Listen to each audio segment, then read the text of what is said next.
Ooh, okay. There was a little bit of a struggle there. There was a little bit of a struggle there.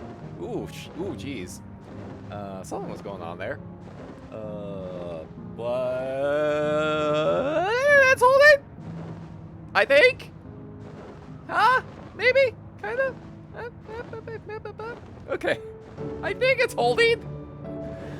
How y'all doing, everyone? Welcome on in. It is Wednesday, my ghoulies! Oh, man. Hope you all are having a good week so far, and hope everyone is having terrifyingly pleasant time zones. Oh, man. Internet exploding? Well, something was going on. Yeah, like, fuck if I know, honestly. Well, alright. So, y'all, for those that were around for the Resident Evil 0 streams, we're finishing that game off. I was getting a shit ton of internet drops. I was getting a shit ton of dropped frames, and I looked back on the VODs, and I was like, oh, okay, yeah, no, this is a spot where the connection was dropping at for sure. And I was losing my mind trying to figure out what the fuck was causing it. And when I was getting ready for a stream on Monday, I did a test to kind of see what the situation on that front was, and it was bad. It was really bad. So I'm like, okay, I can't fucking stream like this. So, canceled Monday's stream, unfortunately. So we'll try to pick up Mina the Hollower this next coming Monday, because I know it's been a while. But yesterday I went out, got a new Ethernet cable, plugged that in. Seems to help a little bit, but I was still getting a lot of drops. Mainly the download speed was fine, but the upload speed was the problem. And that's essentially, unfortunately, what I need to be able to stream. Like, literally all of my content creation stuff is I need the high upload speed. There's also so I got a new Ethernet cable, and apparently there's also a setting in OBS that is a dynamic bitrate, which essentially is if the connection dips for whatever reason, it will automatically adjust the bitrate. A test of your reflexes! Ow! I know I didn't stream on Monday! I know, I'm sorry! It was circumstances out of my control, I'm sorry. Oh, hello Medusa, welcome on in, hope you're doing well. I had hired exactly 200 bull sharks to chew on your internet cables. How dare you? Why would you do this? You essentially had Canadian internet. I'm not sure what Canadian internet is, but sure, I will take your word for it.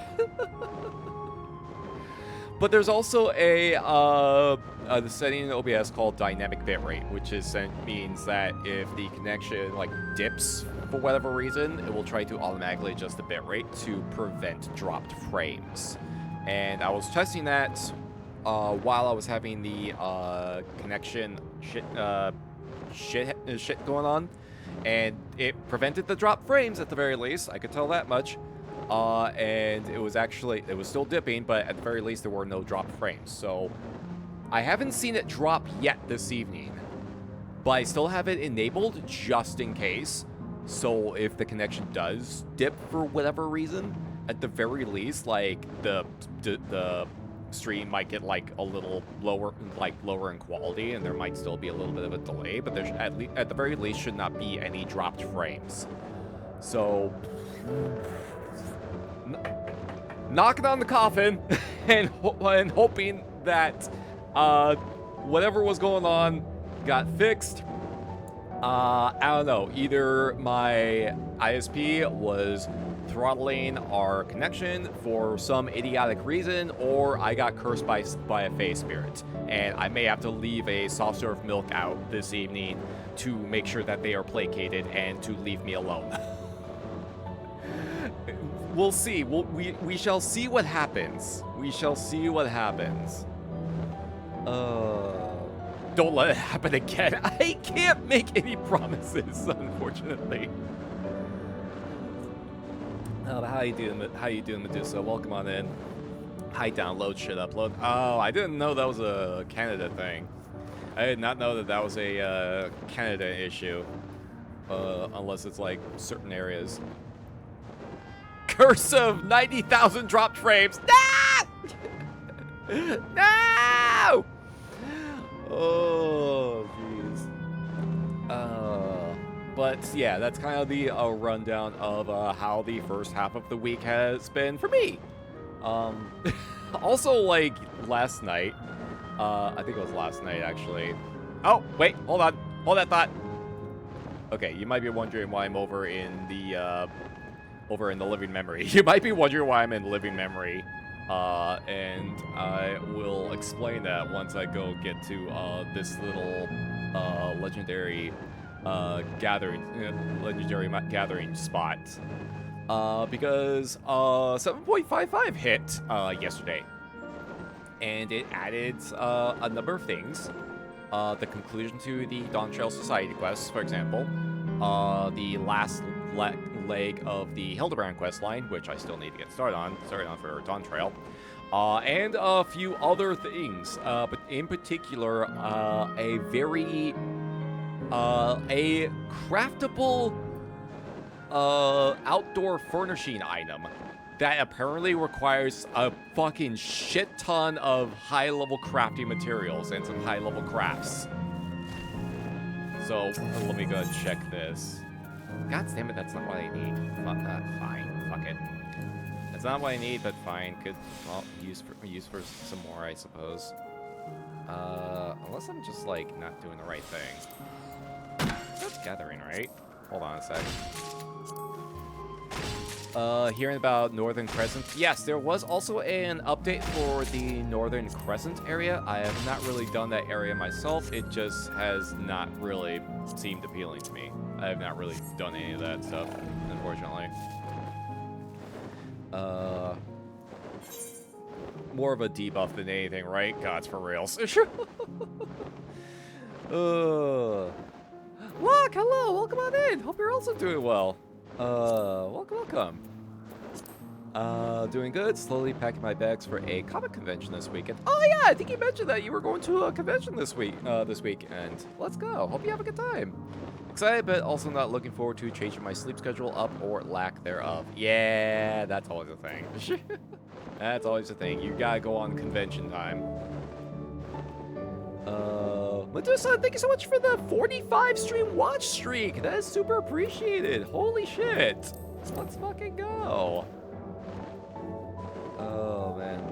Only thing I know about Northern Crescent is that it's bad and people hate it. I've heard, like, a lot of mixed things about it, but which is kind of a downer because the last kind of area like that came out was the Boja front, which I finally completed the other day. I finally completed the Boja quest line. Look, the Dollarita quest leg is no longer there. I finally completed it. But now, Boja was great. Boja was a great addition, especially since it was coming after Eureka, which was also, like, very heavily mixed, had a very heavily mixed reception. Boja was great, though. Boja had a good setup, and it had a good storyline going for it, and it was just all around, like, an enjoyable time. Northern Crescent, I've been hearing a lot back and forth on. Still have to do more Boja. Yeah, I mean, there's still people going through the Boja area, so you can probably get groups there, more than likely. Get some people more than likely. Krill, thank you for the lurk. Not doing well. I'm doing awesome. Hell yeah, let's fucking go. Good to hear. Oh, yeah, by the way. This is the craftable thing that they added with 7.5. A crumbling aqueduct. And I was looking at this thing on the update page, on the patch notes page, and I was like, oh, that's a cool little thing. And I'm like, okay, wonder if I can craft this thing. And I found it, like, yep, it's a goldsmithing craft. And I'm like, okay, wait, what are these items? What the fuck are these items? What the fuck is an aqueduct metal? What the fuck are these things? The fuck is this? The fuck is that? The fuck is this? The fuck is that? So, it is apparently a multi-step craftable item that requires gathering a bunch of materials from legendary nodes. So if you're wondering why I'm in living memory right now, I'm trying to get this shit to spawn. Oh, it's quarrying. Oh, that's why. That might be why it's not spawning for me. That might be why it's not spawning. Son of a bitch. That might be why it's not spawning. Oh, God. That might be why I haven't been able to see it. That would probably help things. I thought it was, okay, yeah, no. It was showing the logging as being highlighted, but I didn't see the query and things like, okay, yeah, no. Yeah, that's that. That's that. Okay, that's actually gonna be coming up at around this. So, I've been trying to get, last night I was actually, like, bouncing between zones, gathering as much of this stuff as I can, because there's a lot of materials that are involved, and there are a lot of high-level crafts that are involved, and it's apparently a very lengthy process. So I'm like, okay, what is this thing going for on the market board right now? So I pull up the entry. There's apparently certain people have managed to make some already. They're going for 35 million gil. 35 million gil.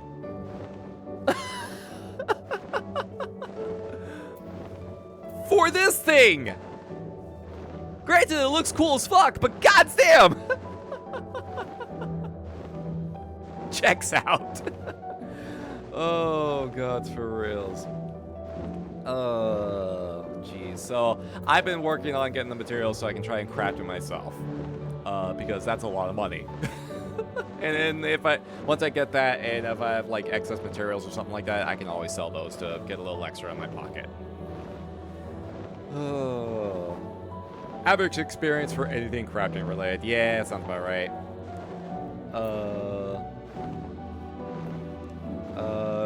Just can't kill enemies. Oh, yeah. Free from work and finally not working 12 hours no more. Let's go! Gods, fuck 12-hour work days. Holy shit, that is insane. That is some insanity right there. That is some absolute fucking insanity. Glad you don't have to do that shit anymore. Holy fuck. Oh, man. It doesn't help with me working nights and having to be on a normal person kind of sleep schedule. Gonna be shotgunning energy drinks like crazy. Yeah. Be in booth for a good solid 12 hours each. Oh, gods, yeah, no. Again, convention times. Convention scheduling. Oh, shit, I can actually get to here. Oh, fuck. Okay, hold on. I'm gonna dip over this area to get some of these octahedrites while I can.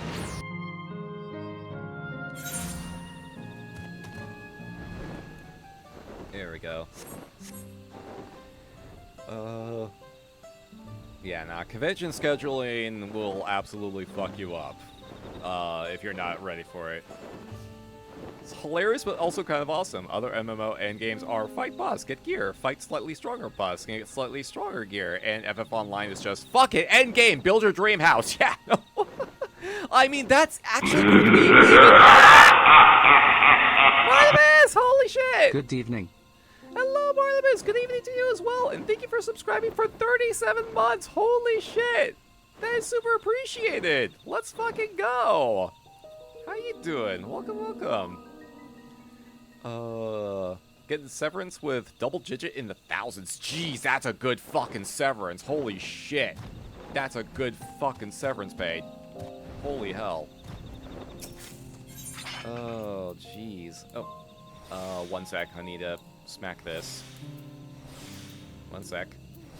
One sec. Nice. Nice.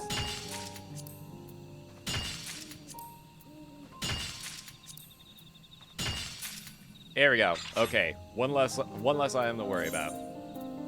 One less item to worry about.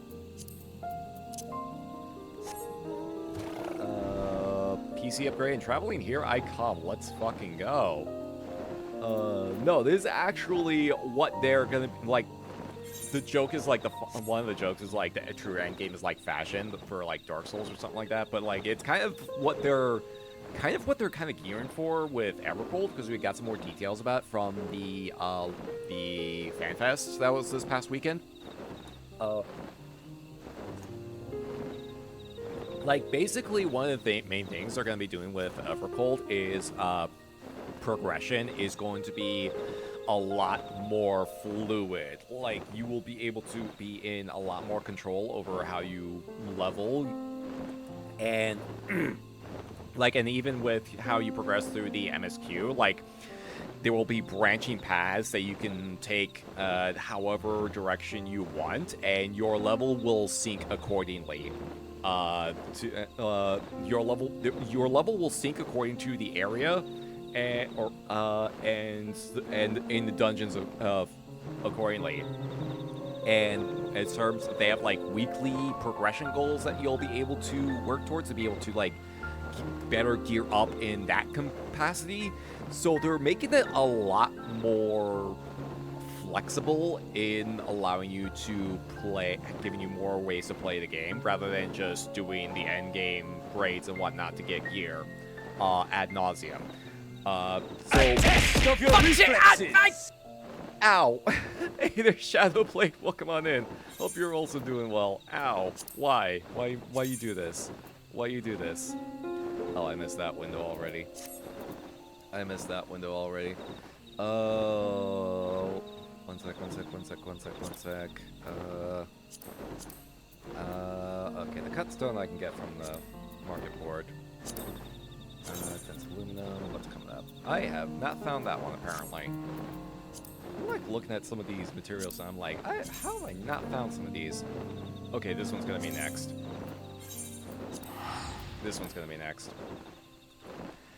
Dodge!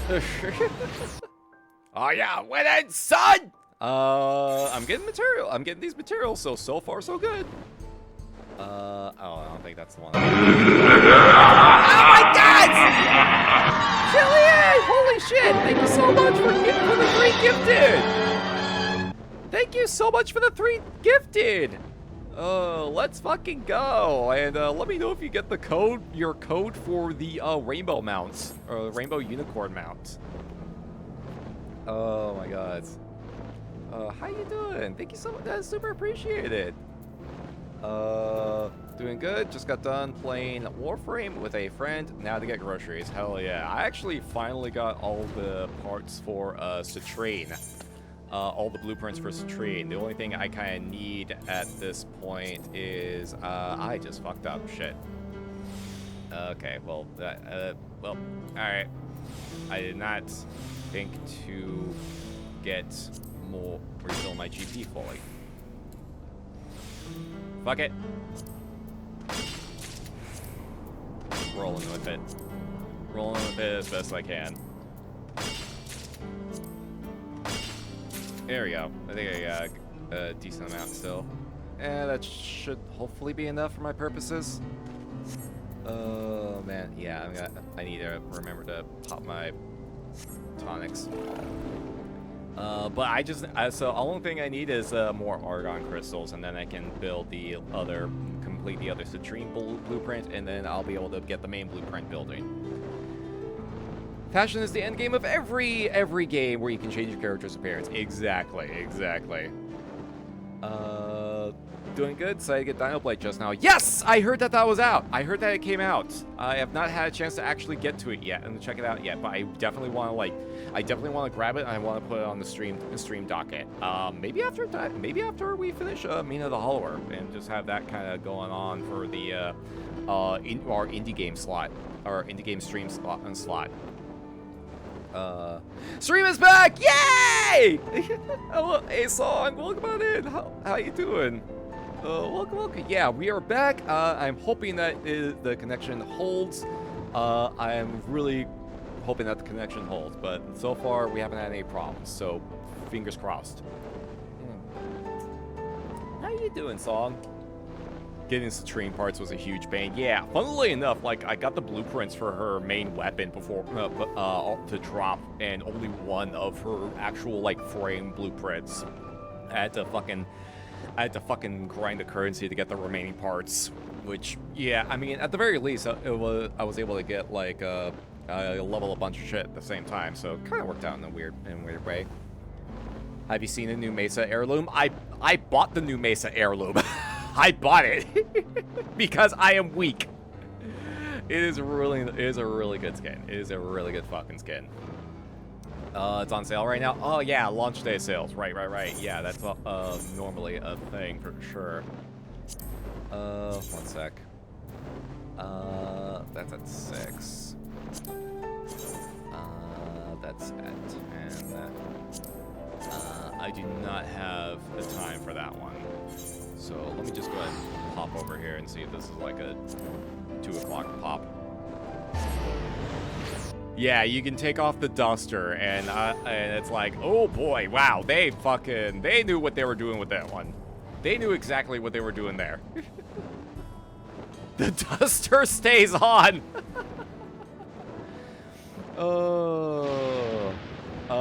Doing good. Been having a blast playing AC. Ooh, Ace Combat or Armored Core? Ace Combat or Armored Core? Finally hit the wall with the boss and had to take a break. Oh, yeah, no, okay, Armored Core. Yeah, no, Armored Core is fucking great. Armored Core 6 is fucking great. I had a great time with that shit. Earlier gripes notwithstanding, but like once I passed the learning curve and started figuring out like, okay, this is not like a true Souls game. This is a mech game. Everything started to kind of click. Chipped away at Prime Catalog. Finished Titanium Prime. Good frame. Yeah, Titanium. Oh yeah, Titanium is like really fun. Cross the planes in 12 seconds flat. Yep. Fairy form. Yeah.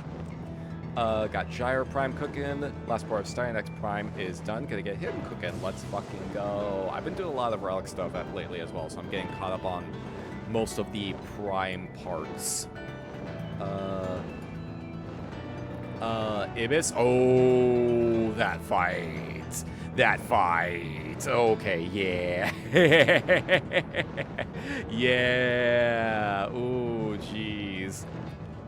Yeah, Ibis is the fucking gut check. Ibis is the fucking gut check, for reals. Realize I've been going through the whole game without doing important thing. Never did any arena fights. Oh, okay, so that's interesting because the arena fights are actually relevant to the plot. The arena fights are actually relevant to the plot, and that is all I will say about that. That is all I will say on that front. If I say anything else, it will be spoilery. Prefer the duster on Mesa. Yeah, I mean, the duster looks fucking great. Like, I ended up making, like, 2 different appearances. That's one with the duster on and one off. Oh, there we go. There's one. There it is. That might be it. Yeah, I got one appearance loadout with the duster on and one with it off. Because, like, I have troubles, like, deciding which to go with. But I'll probably have, like, duster on for most cases because it really is really cool. It really is cool.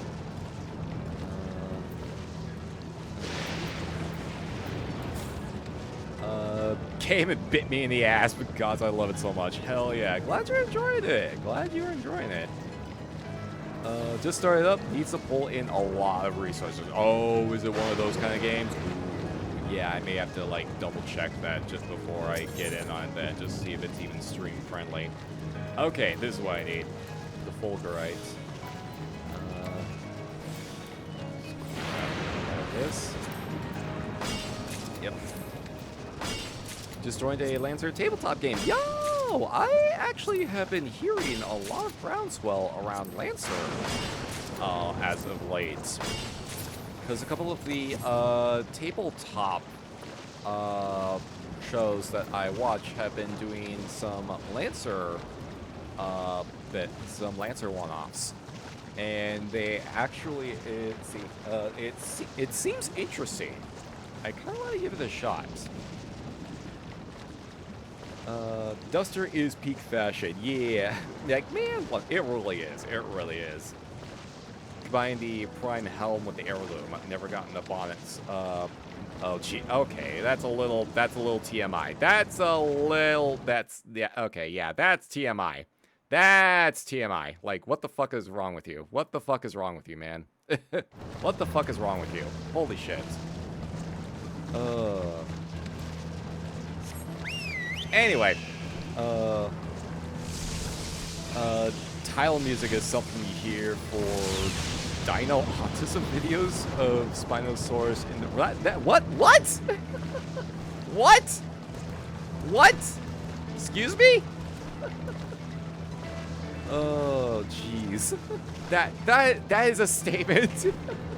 Nah, I definitely want to check it out, but I don't know if I haven't really decided on like what the I haven't really decided if I was gonna stream it or not. I haven't really made that decision yet.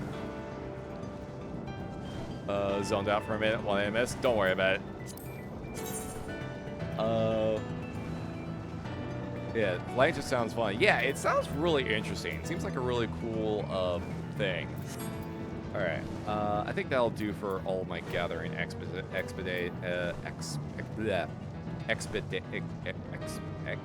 escapades. God's words, fucking hell, jeez. Words are hard. Words are hard. Wait, no, hold on. I gotta go to the Ul'dah. Right. Oh, that's right. I changed my glamour. Well, let's get... Well, I need to go back to Ul'dah, actually, first. Because we are going to be continuing our A Realm Reborn revisit. We are continuing our Realm Reborn revisit. Let's see. Oh, right. I gotta go into here in New Game Plus it. Yes, we were getting started on part 2. We finished part 1 last time, so we're getting started on part 2 this evening. I sure hope they did. Extremely specific, and yet somehow I know exactly what you're talking about. Jeez. Jeez.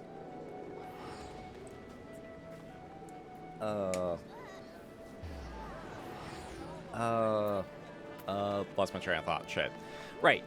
So we are going to be starting part 2 of the Realm Reborn this evening, and I believe this is where we're going to be starting to do our city hopping this stretch. I think we get introduced to our first dungeons for this stretch of quest lines. So it'll be interesting to go back and visit those. And yeah, some of these early dungeons had reworks that we'll be talking about for sure. We're absolutely sure. So commence. There we go. Starting with, it's probably pirates. Amazing quest line. Still an amazing quest title. And we gotta gear the fuck up. I believe we have to go back. Oh my god, oh my god. Oh jeez, yeah, there's so many people gathering here. There's so many fucking people gathering here. Holy fuck. Holy fucking hell. Yeah, I believe we gotta go here. To the aft castle. There we go. You're still there? You are, wow, you are dedicated. You are actually dedicated. Holy shit. Dancing Ellison, you are good. Bravo, Dancing Ellison Waluigi. Good on you.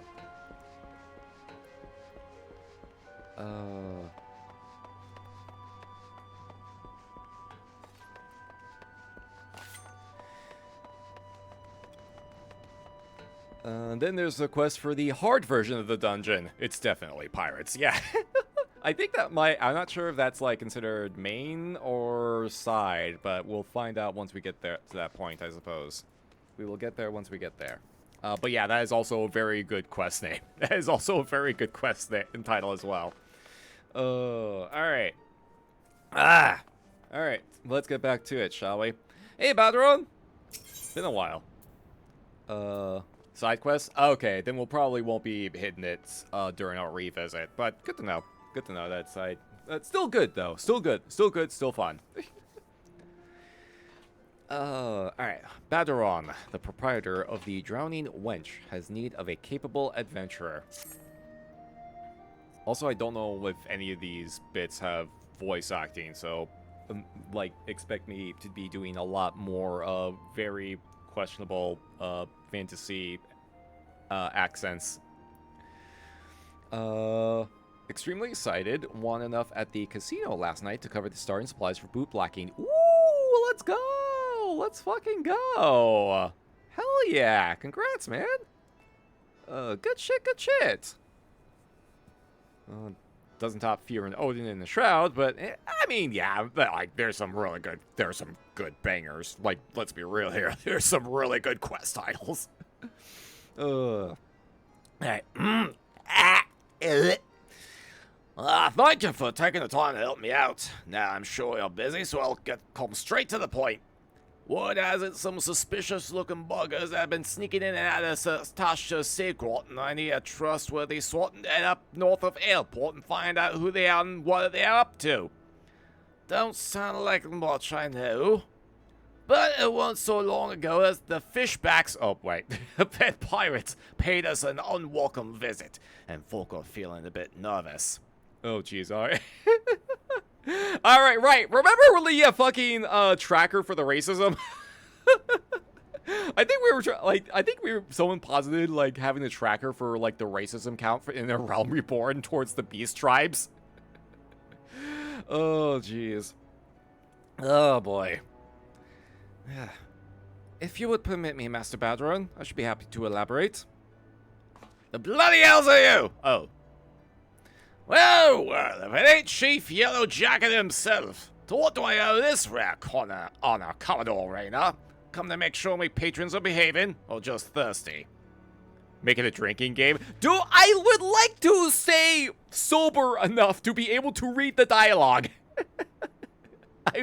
I would like to remain sober enough to at least read the dialogue. Otherwise, I will end up sounding like an actual pirate. It's like...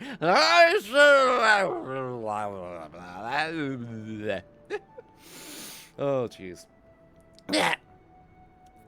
Anyway. Neither, in fact. I was informed that you had requested an adventurer to assist in my investigation, and I came to offer what information I could sift from recent reports. Over the course of the past moon, there have been several sightings of an unfamiliar vessel off the coast of Aleport, in the vicinity of the Isles of Umbra. This information came to my attention no more than a few weeks after a squad of my own soldiers had completed a routine patrol of the region, the Sastasha Sea Grot included. Their search revealed little save that a family of corals had taken up residence in the caves. Nothing to concern us, in short. In light of recent developments, however, it would seem wise to search Sastasha again. But with the Sahakin testing our defenses daily, I am loath to assign the task to the limited forces at my disposal. Our line is stretched as it is. Thus, I sought the services of a competent adventurer to conduct an investigation in our stead. Any aid you can offer in this matter would be greatly appreciated. Oh, so some light spelunking then. Okay, I'm interested. Then it is settled. Sastasha is located in western La Noscia. For more detailed instructions on how to reach the place, I suggest you consult Melpa. She can be found at the ferry docks in the lower decks. You are the man! Good luck to you, lad! Don't fucking die!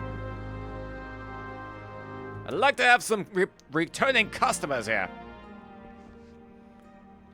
Be dead on the floor from alcohol poisoning before it hits part 4. Gods, for reals. Alright, where are you at? Okay, yeah, you're over at the ferry docks, right past the Fisherman's Guild. Oh god, where am I going? Okay, right, I had to fucking remember where the fucking Aetheryte was.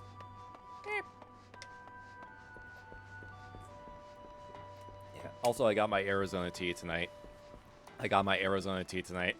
So, all's right. All's right in the world. Well, not everything, but you get the idea. Damn, Konami Code does not turn the streamer into Digimon. Illuminati confirmed. Jeez, what the I'm not even that much into Digimon. Jeez. How you doing, Ford? Welcome on in. Oh, criminy. Vimelpa. Hello?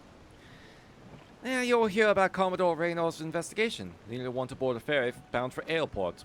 Once you arrive in Western La Nostra, though, you'd best pay a visit to the Hall of the Novice before you blunder into... Oh, right, yeah, it's trying to tell us, like, hey, do your fucking tutorial shit first. I don't think we need to, since I already did all that, but we'll see. Holes on with Sastasha, just north of Airport. Yep. Can I actually just... oh, yeah, Airport. Yeah, well, why not? Spend the 40 gil. I knew a Digimon once. His name was Leomon. He died. Oh. Jeez. Oh, calamity.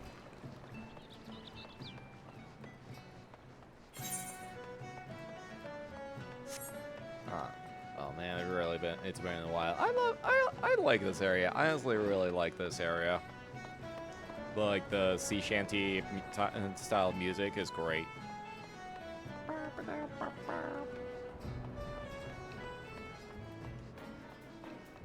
Currently looking at how to cast a hex so I can curse a mechanic that work on my car before I buy it. Oh no. Oh no. Is it really is it acting up? Oh jeez. That sucks. Okay, I think I do need to talk to you first before we actually get going. Occupants of K's room would be numerous. They are bloodthirsty. Strong training. Yeah, okay. This is just introducing the... This is essentially introducing the tutorial. This is essentially just introducing the tutorial. At least they made Hall of the Novice better than an actual tutorial. Yeah, no, they definitely make sure they drill in the important bits. Yeah, Hall of the Novice membership granted. Yeah, we now have access to the Hall of the Novice. Do I actually have to... Okay, yeah, okay. We just needed to unlock it. Yeah, we just needed to unlock it, so we're good. I was gonna say, if it was gonna make me go through all of the Hall of the Novice just on New Game Plus mode, then I'd be like, wait, really? Okay, I forgot that there's like other adventurers hanging out here waiting to go in. Because this is like this is your introductory dungeon. Yeah. That's a fun little detail. Install a gasket wrong on a computer, a very important computer. Now I have to play surgeon to unfuck the battery and spend days looking for replacement gaskets. Oh, jeez. Oh, jeez. That does not sound fun. That does not sound fun. Holy shit. Jeez. He's telling me here on Yellow Jacket duty and not some daft sod. Ship seen slipping around the Isles of Umbras and look for pirate activity ever since vessel is sighted. Thinking the crew of cutthroats might have a den. Let's see. Scene for itself, but this lot belongs to those fishback fancy serpent reavers. There it is again! You can imagine the panic it'll cause. The kidnappings are still fresh in people's minds. Task is to poke around in the caves, find who we're dealing with. Keep an eye out for here, praying you don't spot any blue face tattoos. Gotcha. Duties. Okay, we actually get... Oh yeah, this is where you unlock duty support. Okay. Yeah, because they give you the option to be able to... Yeah, this is like something they added in like late... I want to say it was like late Shadowbringers or something like that. Where you can just kind of group up with NPCs instead. Like, this is a feature that was not in the game previously. So we can go with human players, or we can get NPCs. And with Evercold, the way they're doing Evercold, if they're doing the Chocobo reworks, then you'll have an option to also go in with one other person, and both of you having Chocobos. So that sounds cool. More ways to do dungeon content that doesn't involve being in Duty Finder all the time. I'm down for it. Thankfully I'm at the scrub the connectors with a brass brush and put shit together part of the repair. That's something at the very least. Might suggest the hex of finding that missing Lego every morning at 4 a.m. on the way to the toilet. Oh, that's a devious one. That's a devious one. That's a very particular one. Holy shit. Let's see. Team of players. Do you find continued? Dungeons abound. Yeah. Alright, now we can enter Sastasha. I think I'll just kind of go with NPCs because it won't be that bad. Oh, we can also enter a Sastasha hard here. The harder Sastasha. Alright. Yeah, so this is like what they give you at the start, and it's basically a rotating group of other adventurers who essentially... Actually, it's kind of interesting how they do this, because it's a set group of NPCs that you work with. But as you, like, progress through A Realm Reborn and Heavensward, they also... I think it's primarily Heavensward where you have these. As you progress through, they also level up in their gear and they get stronger. So they're progressing alongside of you, which is a really neat detail. It's a neat little detail, because they're also like on their own journey along with yours. Hard you say? Oh my, what is Sastasha into? Some of that stuff might be better left unknown. Good news though. Puppy absolutely loved going to Harbor Freight. She went crazy with the sniffer the entire time. Aw, that's adorable. That's adorable. Oh, good shit, good shit. Yeah, that's super duty. Alright. Good old Sastasha. I think there was a couple things that got adjusted here. But not too crazy. I think Sastasha kind of didn't really get too crazy of changes. I think they kind of fixed a couple things for quality of life, but nothing like dramatic. The other two dungeons had way more bigger reworks. There we go. Oh god, great. So the other thing that is supposed to be coming in with Evercold, with the whole level syncing thing that they're trying to do, is from what they said at the presentation at Manfest, they are wanting to have it so that everyone essentially has their entire kit by level 50. And at that point, you will just have everything, regardless of when you do like higher level or lower level content. Regardless of what kind of stuff you do, you will have your entire kit with you. Like all of your skills will be available. Whereas like here, because I am level synced, I only have access to my stuff that I would have at like level level 18 at most. So the idea with what they're trying to do for Evercold at the very least is if you go in, even if you go into like a lower level dungeon, you will have the entirety of your ability kit available if you've unlocked it already. So there's that, which I am actually excited, because like it sucks when you're at your level cap and then you go into lower level content and you have all of a sudden like, oh my god, why do I only have two abilities to use? This sucks. This is not nearly as interesting. So that's something that they're looking to implement, starting with Evercold and probably working their way backwards. Eventually, until like you could do it with the entire rest of the game. Anyway, bloody memo. Bloodstains corrupted parchment with a message scrawled upon it in faded ink. The captain likes his seas blue. Okay, I think that's supposed to be like a clue for something. I think that's supposed to be a clue for... Oh yeah, I think that's supposed to be a clue for something coming a little bit later on. Slime boss in Copperbell is so much less of a pain. Oh yeah, no, the slime boss. When we get to that, if we get to that this evening, then we'll talk about what you had to do with that shit and why they changed it to be a lot more approachable and a lot less annoying. The case of how the hell do I play this class at this level? Exactly.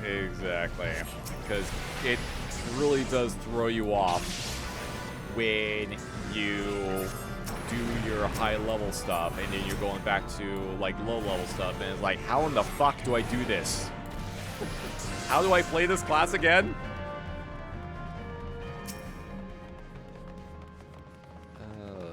I'm not going too crazy on the pulls because, like, yeah, this is low level and these NPCs don't really have a whole lot of stuff going for them. Yeah, what drives me insane about doing these with groups, with human players, is, like, obviously you don't really have your... Oh, I fucked up. I fucked up. I lost my train of thought. Me on warrior. Oh right, I'll have myself heal. Yes, exactly. That's what I was gonna say. Because you don't have the stuff that you would normally have. Like people still try to do these dungeons, like keep trying to do wall-to-wall pulls, despite the fact that they do not have the fucking abilities that allow them to do wall-to-wall pulls.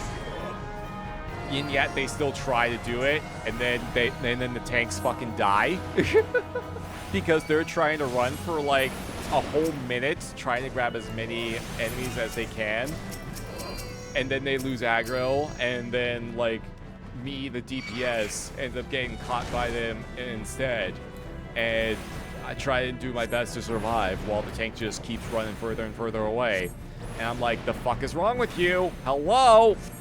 We're level 15 here! Oh, reasons why I don't like doing dungeons with human players.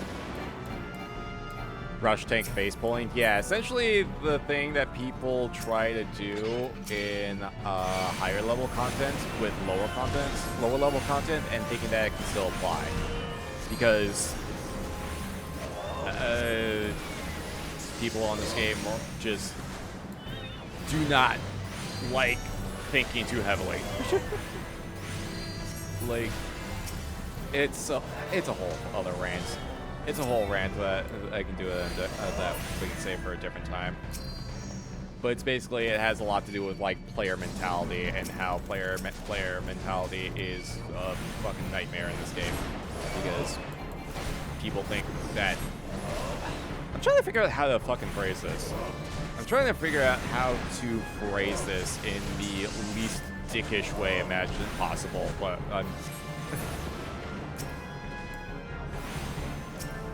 because like a lot of these dungeons also like have very particular mechanics as well. Like you see how I was hitting that clam to keep it from spawning more of those little sparks, for example.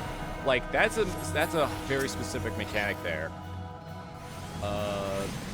That doesn't really show up in later dungeons, because like their later dungeons are essentially like hallways in a way. You just go from one end of the room to the other. But like here, yeah, I'm focusing on this clam so that it can stop spawning the shades. I am actually getting hit hard.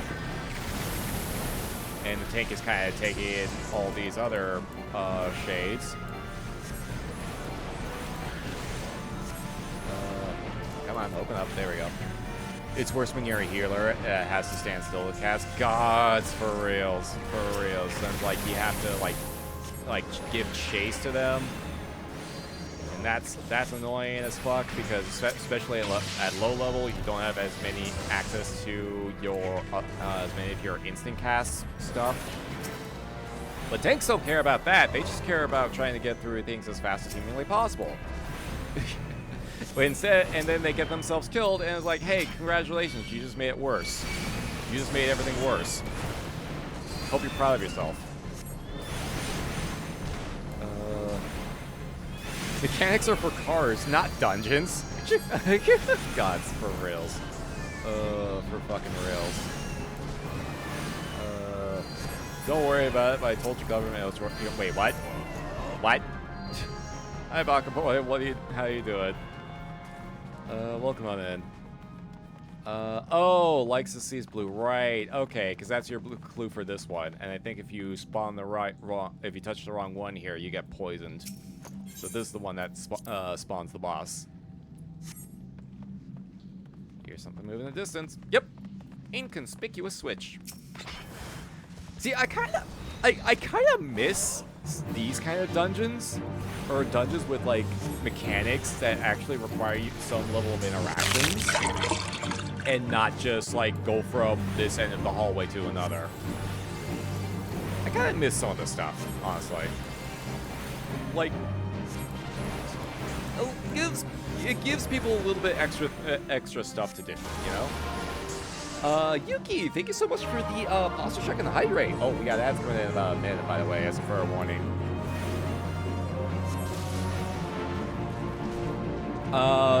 Y'all don't mind if a German ragdoll steal y'all car rims? I'd rather you not steal any part of my car. I literally just paid it off recently. How you doing, Yuki? Welcome on in. Hope you're doing well. Ethereal brass wristlets? Oh, press the switch again.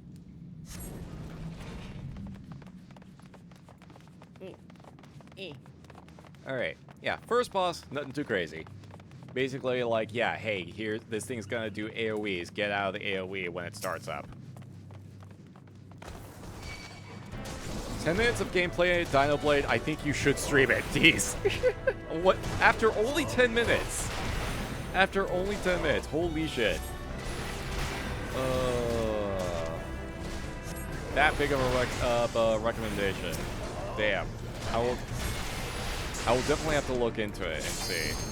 Because I definitely want to play it. I've been following it ever since it was like proof of concept on social media. Like, hey, what if I made a game? What if dinosaurs had giant swords? If you love your Dark Souls, I do love my Dark Souls. I do indeed love my Dark Souls.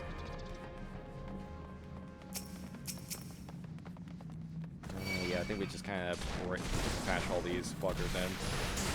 Captain is strong! Captain is strong! Yeah.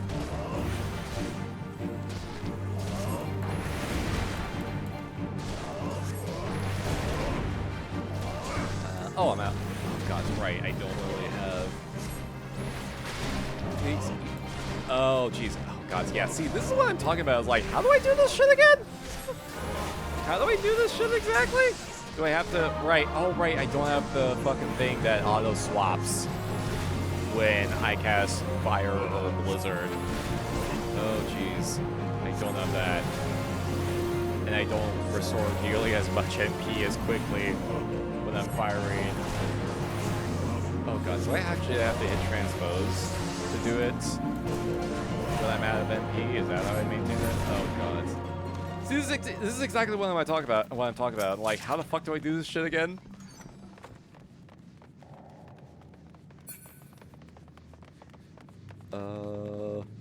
Only thing I will say, DMC-inspired moveset. Oh, now you're speaking my language.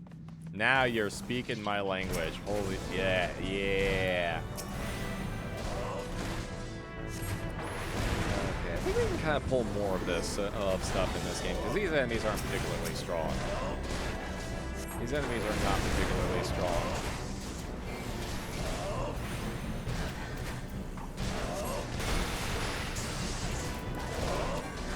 Yeah, transpose. Like, I have not had a need to manually hit transpose during battle in fucking forever. Like, that's usually something I hit outside of battle.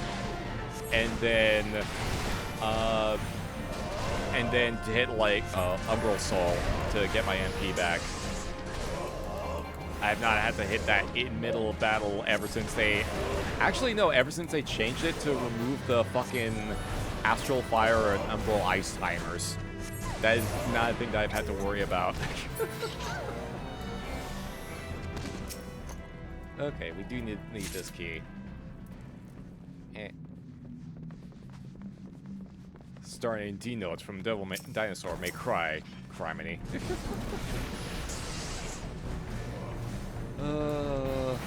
Okay, yeah, this is where we need to go. There's also a bunch of other directions that we can go in.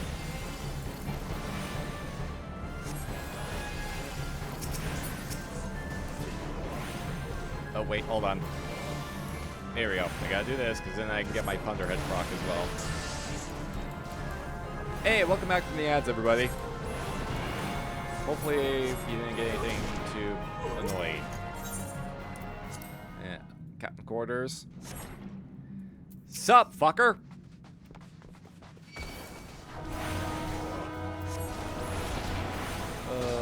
Yep, here's where all the kidnapped maidens are at. Here's where all the kidnapped maidens have been at.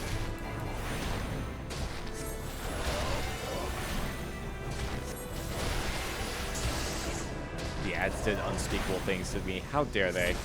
How dare those ads?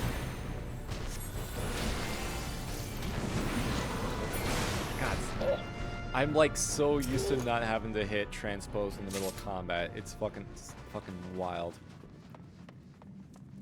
Okay, so we got the key that we need to get out of here. We can actually kind of look around all these other places as well. Like, each of these has something else, mostly like, just like other little, Test of your reflexes. Ow, what was that for? What was that for? Yeah, it's just more enemies around, and I think a couple bits of, hints about what's coming up. Mainly you want, main reason you would want to go into those is to get your map completion bonus.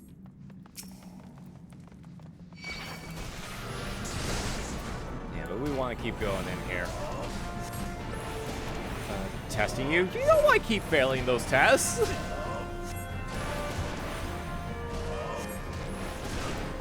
Yeah, so hopefully with the level syncing changes that they're going to be making with Evercold, it will allow me to be able to have my full kit when going into these, even when going into these lower level dungeons. And then like all the stats will just be like shrunk down instead. That's the hope at the very least.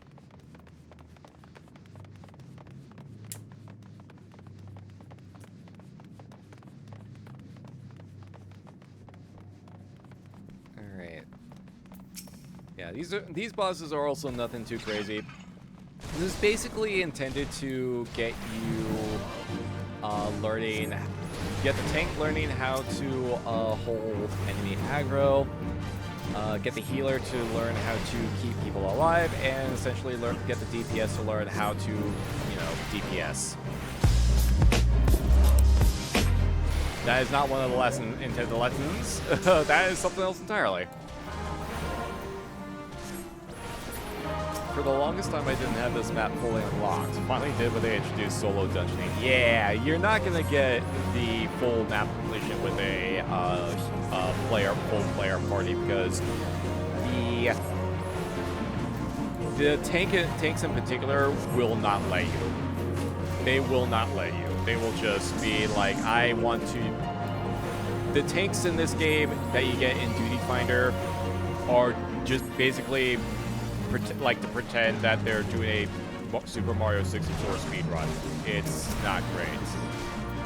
It is not great, and I'm hoping that it's been something that they would like fix for the longest time, but I don't think it's going to be something that'll be fixed with like a patch or anything like that. It's essentially something that has to change with player mentality. I keep hitting the wrong thing more.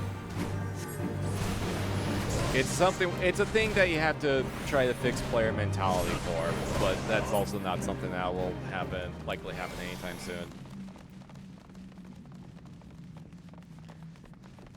Yeah, it's the reason why for first time doing the dungeon for this first time, I tend to do them with NPCs because it'll give me the opportunity to like look around the place, look for any little lore bits, little lore notes and whatnot. Because if I do it with human players, then I will not have the opportunity to do that. It will just not happen.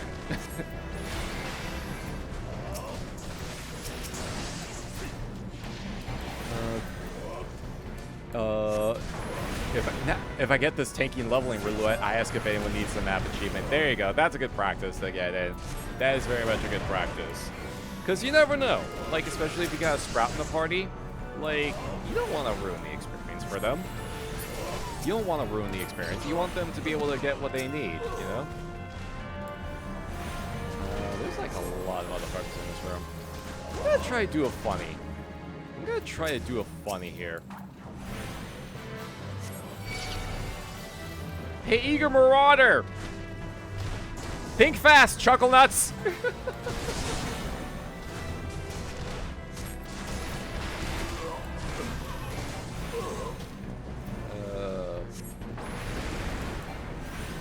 And you know what? Let's get this group here as well for funsies. Let's get this group as well for fun. Why not? I mean, we are in an ocean dungeon. We are in an ocean-themed dungeon.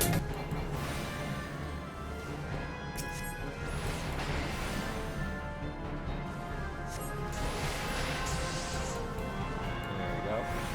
Yeah, see? He's holding. Marauder's holding up. He's getting this, God, what the fuck is words? Jeez. Jeez, I fucking lost the word that I was gonna say. Yeah, he's getting a crash course in learning how to tank, large poles early on.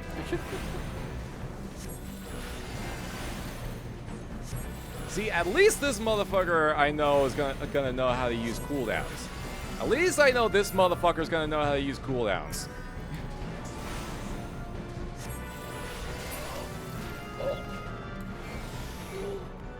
I can leave those ones alone. This is where this is where we need to be. This is the final boss. And look how quickly we did that in. Oh, the cutscene didn't play. Okay, yeah, basically, like, the captain just gets absolutely fucking annihilated by this guy. If I remember correctly, the intended strategy is for, Den the Orchid is there will be, pillars of water. Oh yeah, these unnatural ripples. They will start bubbling up at some point during the fight, and you have to, like, close them before they start spawning ads. But no one really does it because it's easier to just, you usually do so much damage that you can just burn the boss down really fast before the ads even become a problem. Like, look how much damage we're doing to this motherfucker.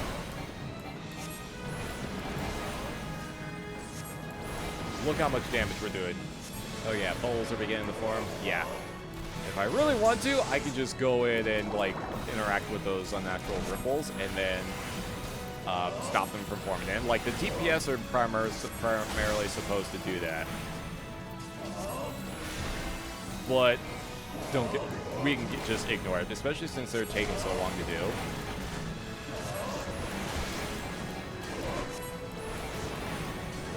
Yeah, even with NPCs, like, this boss is a fucking joke.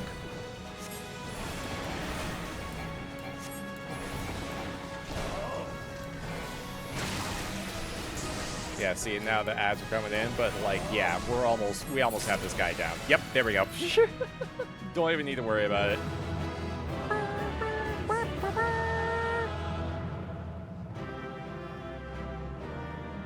Yeah, so you can do the mechanic if you really want to, but, like, the boss, you do so much damage to that boss anyway, like, it's not even really a concern. There we go. So that's Sastasha. We got an introduction to the Sahagin and the pirates the rogue group of pirates that they're working with. Still, my favorite time saver here is to grab the mini-boss for the locked door and drag him to the gate and kill him alongside the guards. Oh, yeah, there you go.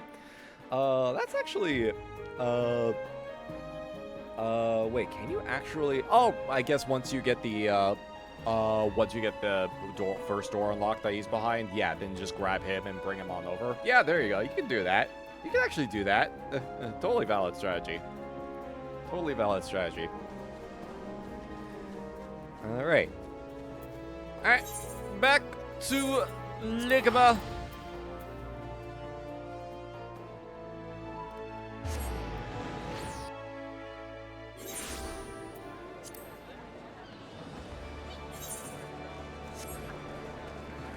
Right. Oh, God.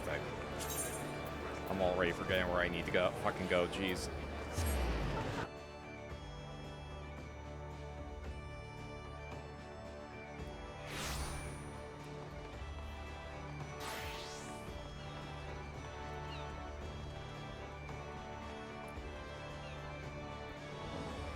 And this should be it for the first leg of this stretch of quests. Hey, Baderon! Job's done!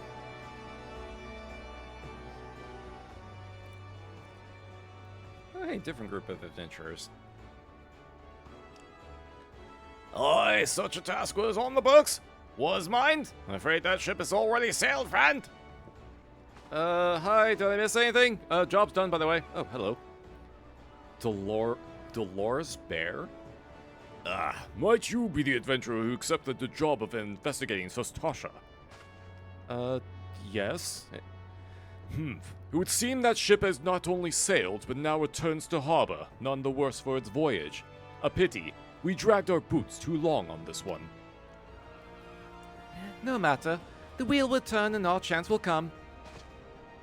You are right, of course, but there shall be no rest till we have attained our goal, lofty though it may be. Not a wink of sleep, great leader. Wait, what? Our aim, lest you wonder, is to perform such feats of heroism as will earn us a place in the songs of every alehouse in Neosia.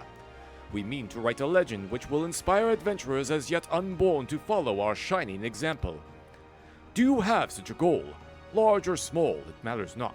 Only have a star to reach for, and you will reach higher. Purpose can sustain you through times of hardship.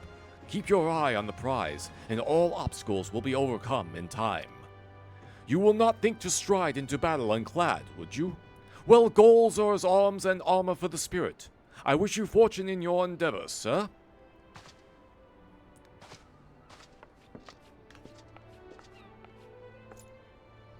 That motherfucker's gonna die in a ditch 5 feet from here, isn't he?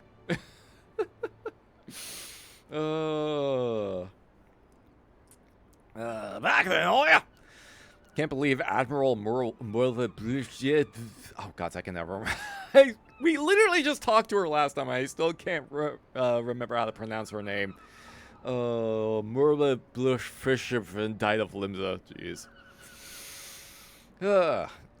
Back then, oh yeah! With all your limbs and a tail to tell the wager! Yeah, there's a lot of pirates. More pirates. And, oh yeah, they are in fact working with Sahagin. Fishback! No, I said Sahagin, not what even is that wood? What is wrong with you? Actually, last surprisingly long. Really now? I actually don't remember. And now I was thinking you'd only have to crack a pirate school of 3. 7 hells. You turn your back 5 bloody minutes and the scaly bastard set up shot on your bloody doorstep. Dies in Copperbell Mine, crushed by giants. Oh. Still sounds like you left them in pieces, so I don't suppose they'll be carrying out whatever mischief they was planning.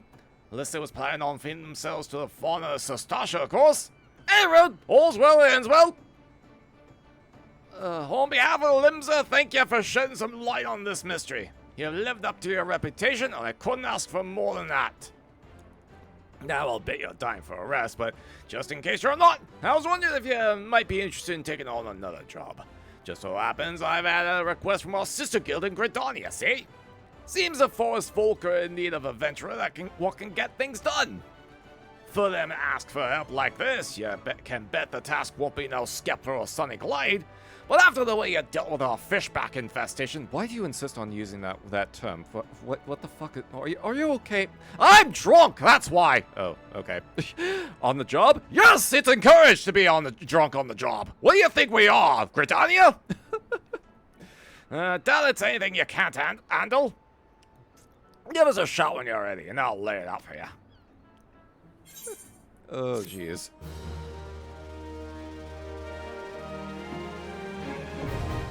Alright. Oh, hey, Party Finder.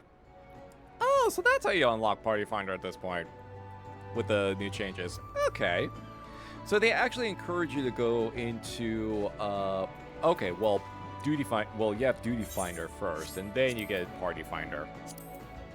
And then you get Party Finder, and then, yeah, that'll allow you to open up, look for other groups.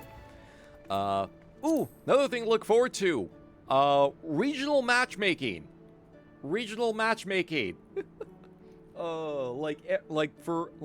per like continent, or like per country, or something, or like I think it's like, yeah, per continent. So it's like, yeah, North America will be able to like group together. Europe will be able to group together regardless of like data center or server. Like very, like definitely gonna help with a lot of things for sure. Okay, new task. Did you hear about that job then? Like I said, the request comes from our sister guild in Gridania. And that's all I know! Whatever it is you get asked to do, I somehow doubt it poses any trouble for adventurers to survive the bedlam in Sastasha.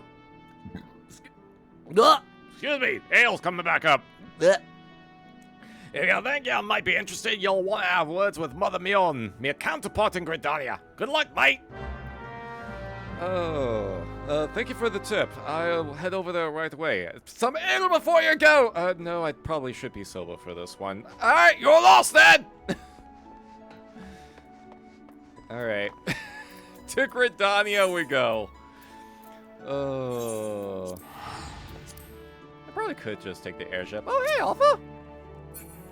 Oh, it's someone's minion. Okay. Oh, right. Speaking of minions. Oh, yeah, I have my shoehorn minion out. Let me see if I can switch that up. I forgot to switch in the different minion when we started. Oh, hey, Kefka, you fucking bastard! How you doing? I've seen your ultimate, and boy, it is a lot.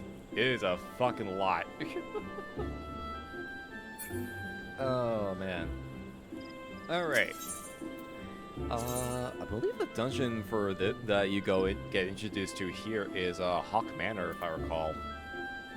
Oh, it's right down there. Right, it's over by the fucking airship port.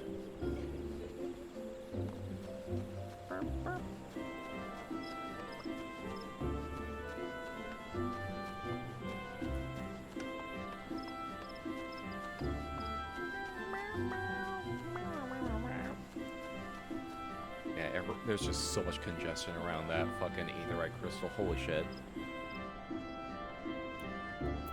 Amion! Never really had too many opportunities to talk to you, actually. Oh, you're in big trouble now! Who am I talking to? Why, you, of course! Why, oh, you! Oh, love that shit so much. Love that so much. What is it? How's it pronounced in Japanese with the Japanese voice acting? Oh my! I think it's something like that. Funny thing I learned is that the Japanese voice actor for Kefka in that instance is the same voice actor for was it Buggy? Buggy the Clown, I think, from One Piece. So that was and you can really hear it in the way he delivers some of those lines. Very cool little bit there. Oh my! Yeah, there we go. That's it. Yeah, Buggy the Clown. Yeah, same voice actor, which is like, oh yeah, no. When you hear some of the dialogue that in the Kefka fight, I was like, oh yeah, no, that's Buggy. That's Buggy. Very distinct voice there. Man got typecast as insane clowns. Honestly, respect. Yeah, sometimes, honestly, that sometimes happens with a lot of voice actors that have very particular cadences. For example, if you're watching the anime and you see like a big tough burly guy with a very particular deep voice, there's a very high chance that it's Patrick Sates. Very high chance that it's Patrick Sates because he gets cast a lot as like very big, buff, like hardy individuals, like All Might in My Hero. What's another example? He was a hero. There was a character in Hunter, other like big muscular character in Hunter x Hunter that he voices. Which is really kind of funny because I first heard him as Ragnar the Blood Edge in Blaze Blue, and that man's a fucking twink. So it's really funny that's like I first hear him as like Ragnar the Blood Edge, and then I hear him in all these other like big burly playing all these big muscle bound characters like later on. Anyway. Take a seat wherever you like, friend. Our waitress will come take your... Oh, not here to dine? Dare I hope that you're the adventurer Badaron sent word about? You are? Matron be praised. Allow me to introduce myself. My name is Mion, and the Carling Canopy is my place. With regard to the task in question, there's a fair bit to tell. Let me know when you're ready to heal the right now, actually. I'm ready right now, please. Give me the details. Ready for that briefing? Good. Now then, here's the long and short of it. Beg pardon for interrupting, Mion, but our needs grows ever more pressing. Who in the fuck? Oh, and good evening to you too, Warlord. Your need must be present indeed for you to honor us with a visit. The good news is, your journey hasn't been wasted. I'm pleased to report that we have a volunteer at last, and one who comes highly recommended at that. Hello? And then you have D. Bradley Baker, who voiced every single clone in the Clone Wars and somehow made them all sound like they were different people. That is honestly amazing. Like, you get a voice actor with that kind of range, like, that is wild. That is absolutely wild. Oh, man.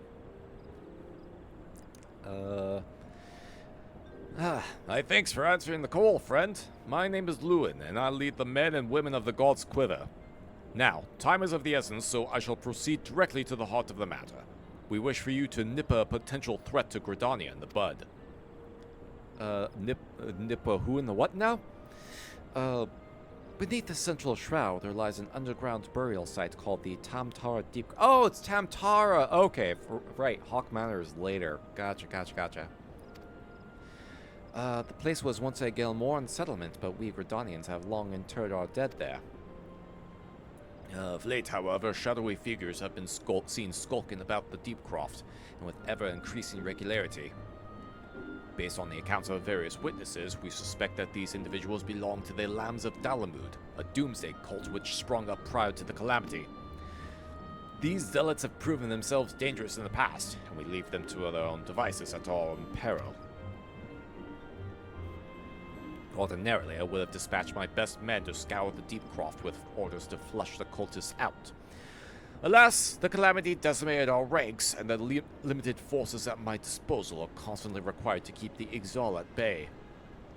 The Birdmen have grown restless of late, and I fear a storm may be brewing. In anticipation of this, I have been compelled to spread our forces throughout the Twelveswood, lest we be taken unawares. The situation so being, we must turn to others to deal with the Lambs of Dalamud. Can we rely on you to undertake this task, friend? Go down deep into an underground crypt and root out some bad guys? Sounds like a interesting jaunt. Tam-Tara.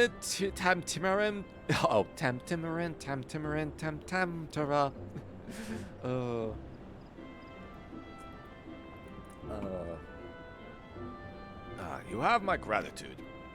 Once you've seen to your preparations, pray, make your way to the Deepcroft and identify yourself to the guard posted at the entrance. He will apprise you of the latest developments. That is all. Oh.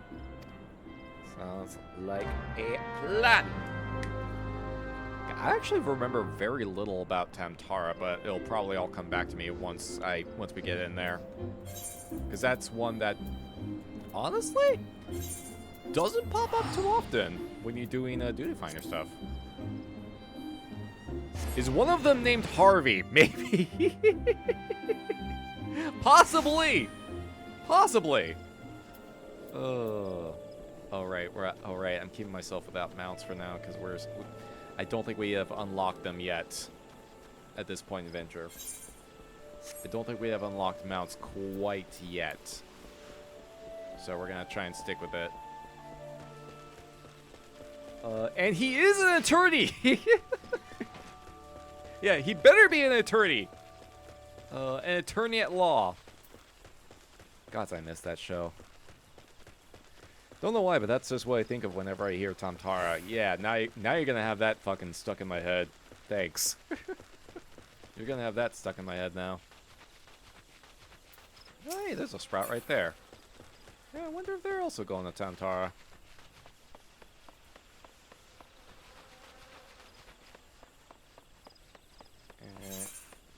There we go. Right over here.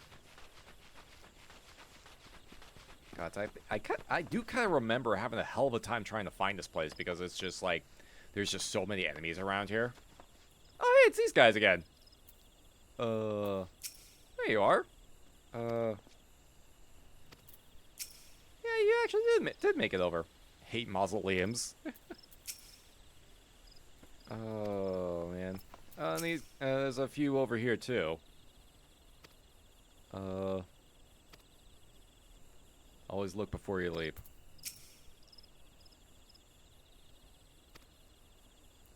Something about picking fruit? Oh, yeah, and then there's more enemies, right? Yeah, okay, yeah, no, I remember this shit now. Like, just trying to get to the NPC itself was a fucking pain in the ass because there's all of these fucking enemies around here. Oh, actually, I think I remember. I actually don't recognize a couple of these. Are these new? Are these enemies new here? I remember the skeletons, but I don't remember those. I don't remember those being a thing. Huh. Wow, that is actually pretty nightmarish. Holy shit. I don't remember those. I don't remember these enemies at all. Did they add those in? I thought it was just the skeletons. Guys, it really has been a while, hasn't it? It really has been a while. Hello? Thanks. Don't up on Reformed you, enter Deepcroft and purge it. Cult emerged shortly before the Calamity and put an end to the 6th Astral Era. Believing it would deliver them, so that was flaming pieces before it could play its ascent. While thinking the cultists might feel moved to question their faith, and all served only to stoke the flames of their fanaticism. That's not good. And for the coming of the Lord, that's not, oh jeez. Whatever it is they're doing in Deepcroft, you may be sure that no good will come of it. Alright, Tam-Tara Deepcroft. Alright, let's get on in here. Should I do a different party class here? I was gonna say I could do I don't think I have a fucking dragoon weapon. I haven't had a dragoon weapon in a long time. Let's see. I don't really have any other like appropriate level of yeah. Okay. Oh yeah, I can't really apply glams here anyway. All right, never mind. Shit. Ah, my specialize. Hey there, Valingo. Welcome on in. Hope you're also doing well. Yeah. There we go. Register for duty. Yeah, I don't think this one got changed too much either, but there are some particular points. Oh, this one. Okay, no, I remember this one now. Okay, yeah, no, like this one, like I knew it as soon as we got in here. Like, okay, yeah, nah, I remember this. I remember what you do here now. This one also has a lot of points of interaction with it. Oh man. Yeah, I remember this now. I remember it now. There's a lot. There's a lot of points of engagement here. Basically, it all ties to that big thing in the middle.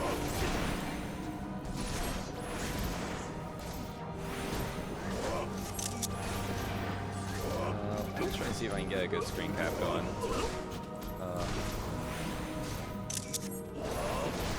There we go.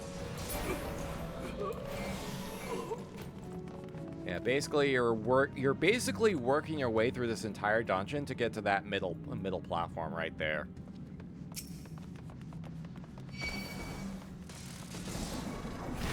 Oh god, yeah. Also, like, this is one of the dungeons where I kind of got tired of dealing with people because I was trying to level up. I was trying to do Dark Knight.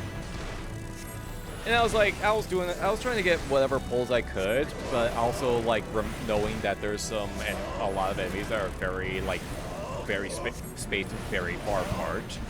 So I was like, all right, we'll just like get these as we go and just try and make sure not to leave anyone behind. And then the DPS just decided to like run all the way forward and just aggro everything at once and just leave me and the healer behind. And I'm like, all right, if you want to just I just essentially just went, all right, if you want to just tank the dungeon yourself and just aggro everything ahead of me, then go ahead. you tank the dungeon then. You take the dungeon. I'll fucking wait here. And then they eventually die at the boss. And they did not learn their lesson. They did not learn their lesson. They just yelled at me for not tanking, despite the fact that they kept running away. They kept running away when I was trying to essentially do my thing. So that was one of those instances where, like, yeah, I think that was the exact moment where it's like I just stopped trying to work with people in Duty Finder for most cases.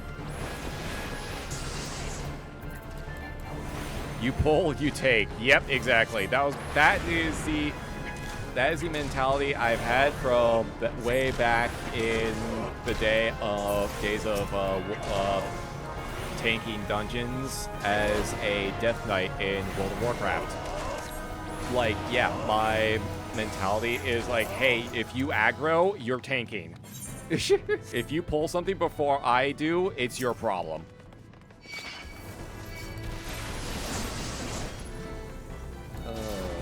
Unfortunately, a lot of people don't really get that memo. A lot of folks are really, like, hung up on their own, a lot of people get hung up in their own ways, and they think if anyone, instead of just like, hey, maybe we should, like, work together on this, instead of, oh, no, you're just gonna go off and do your own thing? Okay, sure, I guess.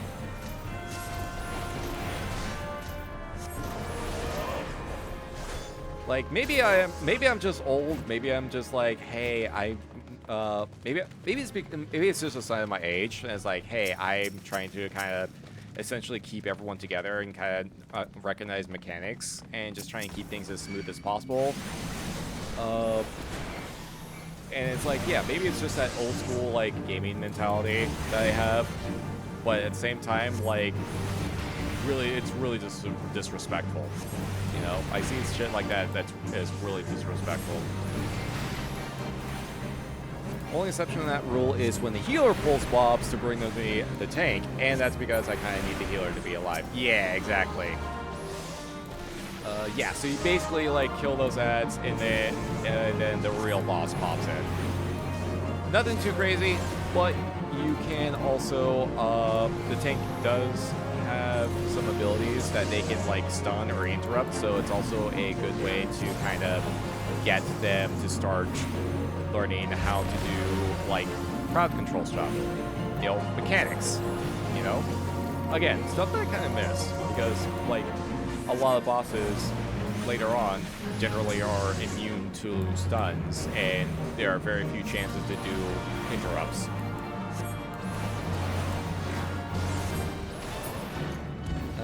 There we go. And once you beat that, you interact with this cultist orb to essentially turn that off. And you weaken this thing. Trying to play the game as it was originally intended to be played. Essentially, yeah. Essentially. It was like, yeah, if I'm with a group of friends that actually know what they're doing. Like this group, for example, like, we can pull more on, for sure. Because they're, like, right there. We can do this right here. Because they're just right there. I do not like having to run for, like, a minute chasing after the tank because they're trying to pull everything out at once. I am not a fan of that. But if the enemy packs are, like, really close to each other, then it's like, yeah, might as well grab them. Might as well fucking grab them.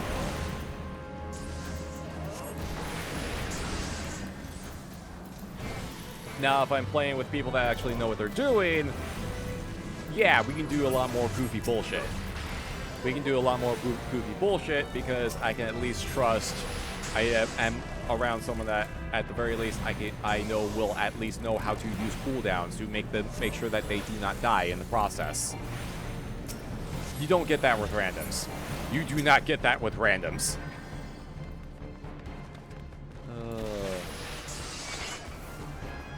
Yeah, you see how fucking elaborate these tunnels are? It's kind of crazy. As old rules go, if the tank dies, it's the healer's fault. If the healer dies, it's the tank's fault.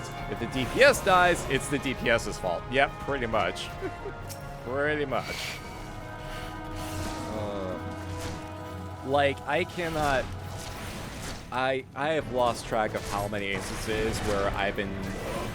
Like, the tank tries to pull a bunch of shit at once, and then I'm trying to do my, damage stuff just to try and keep up and try and like damage the mob while the tank is trying to pull everything. And I've lost count of the amount of times I've ended up pulling the mob off the tank because they don't bother like keeping aggro, or they just barely touch things once and then just start marathon running because they don't bother fucking paying attention to what they're doing. I'm sorry this is kind of turning into a gripe session. Like, I really does feel like I'm doing old Wraith yells at Cloud. It really does. It probably feels like I'm doing a lot of that. I'm sorry. I know it's like...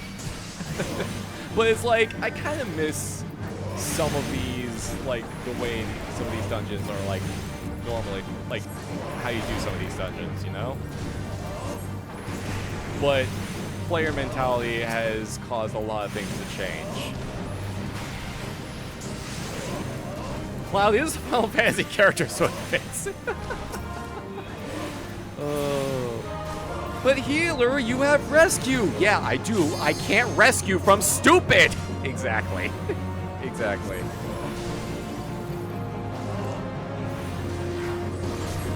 Oh, jeez. If I die, it's because I'm stupid and bad at the game. Oh, jeez. Oh, yeah, don't want to get hit by that. I don't know if the NPC tanks use stun or interrupts in these instances. I don't think they do. It's mainly up to the player to kind of figure that out. You're singing to the old choir, bro. We've all lived through it. Honestly, I wish WoW allowed for solo dungeons with NPCs. I imagine, like, with all the stuff that they've been introducing to the game as of late, or at least from what I've heard on the periphery, that might be a thing that they could implement sometime in the future. Like, they just got housing. They just got player housing fairly recently, which is, like, yeah, that's just directly from they're basically like copying Final Fantasy XIV's homework on that front. So it might not be that long before they figure out how to do dungeons with NPCs, depending on like the direction they want to take that game in. Alright. Orb 2 down. Yeah, so basically, it's basically like a fairly straightforward path outside of what you find in the inner tunnels. Yeah, let's just go ahead and grab this motherfucker while we're at it. Let's grab that guy. Why not? Again, like, these enemies are all fairly close together, so it kind of just makes sense to grab them all together if you're confident your tank can handle it all.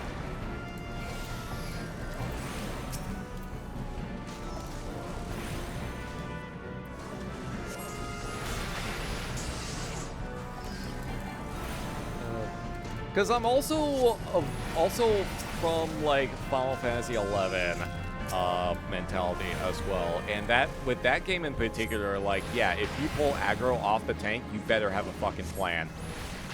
You better have a plan if you manage to pull aggro off the tank. Like me playing as like a Black Mage and Dark Knight, like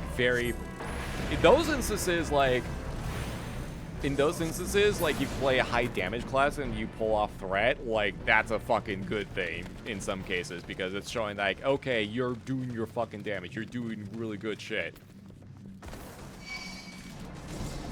So I'm on, like, especially if there's, like, a pretty, like, if the tank is actually, like, doing effort and doing the best and not just, like, fucking, doing the bare minimum.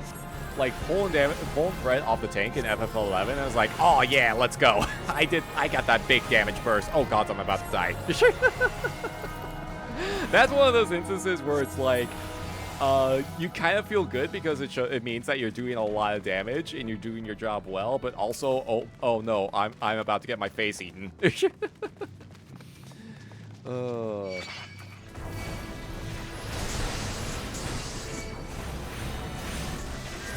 Oh yeah, another thing that kind of I see a lot happen is that a lot of tanks don't really take it into account for the like ranged enemies. A lot of tanks just do not regard like ranged enemies. They will not try to close the gap onto the healers or the healer or the caster or anything like that. They'll just stay. They'll just park their butts in one spot. They'll just park their butts in one spot in a manner that kind of makes black mages look innocent.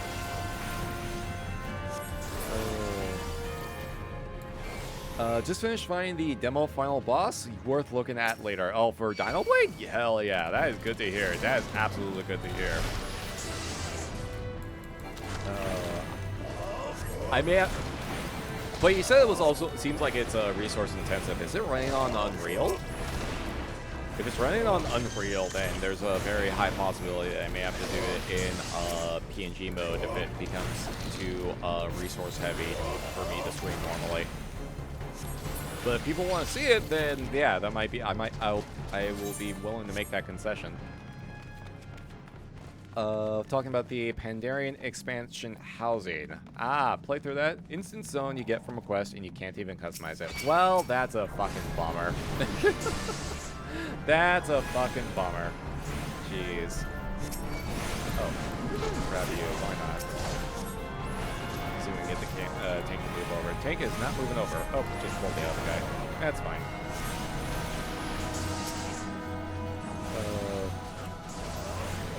Plan is simple. Perish. Fuck the consequences of my actions. Oh, man. But it's also like you see the different mentalities at play here, like, or at least the mentality that I spend a lot of time being around, where it's like, oh, if the only times you should be pulling aggro is if you do a shit ton of damage at once, where the tank is like, it is impossible for the tank to actually hold on to it, and even then the tank will usually have a plan to get aggro back. That is like from the era that I lived through in MMORPGs. Oh, it uses Unreal? Yeah, that's gonna be annoying. That's fucking annoying as hell. Jeez. Okay, yeah, this is an interesting little... Yeah, this is, again, an interesting little mechanic that requires you to kind of be like, oh, wait, hold on, what's going on here? But then you see there's a path down this way, and you're being like, oh, shit, okay, let's go down this route here. Because this is where you get the key to remove that barrier. You know, mechanics like that, you know? Again, I just miss mechanics like that, rather than instead of just go to one end of the road to another and drag everything at once. Like, I just kind of miss dungeon mechanics, you know? I miss that shit. I honestly miss dungeon mechanics.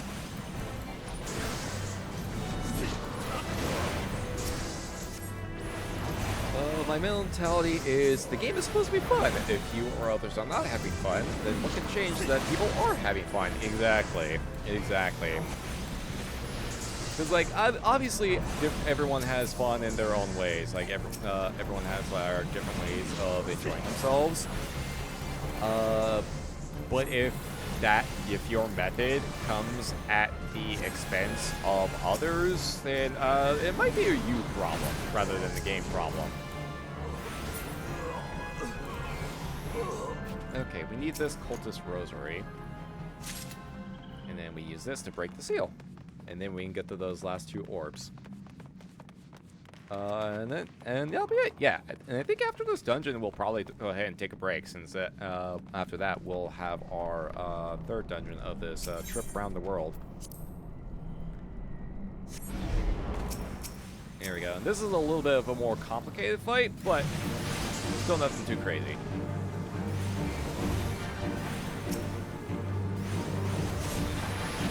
Yeah, same thing. Hit the first group of mobs. You just gotta be mindful of the imps because they will cast ice spikes, which can be a little annoying. Basically, it causes you to take damage when you hit them.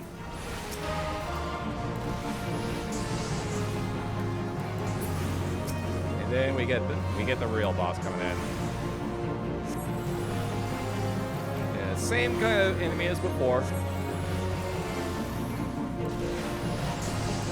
But then there's also 2 orbs that we need to deactivate here.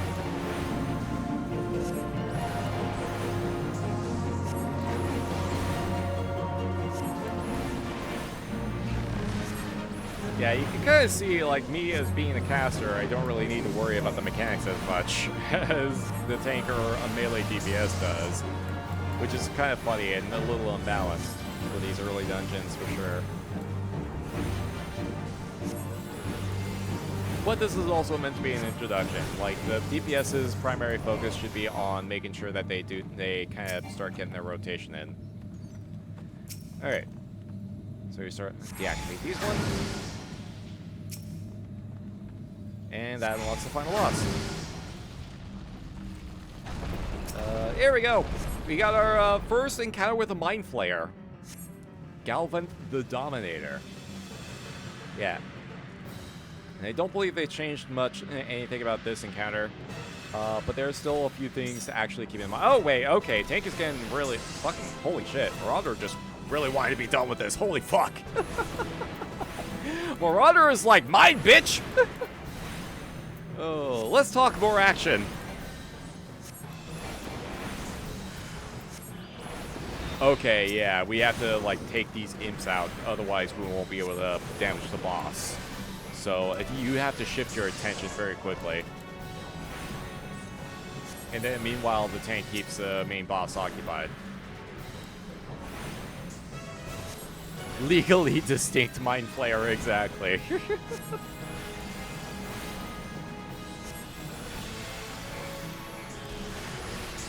Okay, yeah, so now we got the imp that gives the invulnerability and other adds on top of that. So I think ideal method, you want to get these other adds out first because they will overwhelm. Oh yeah, there we go. Yeah, 1 DPS on the imp, the other is helping to clear the other adds.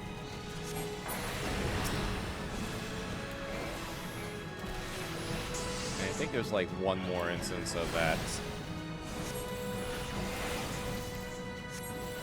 Oh, out of the AoE.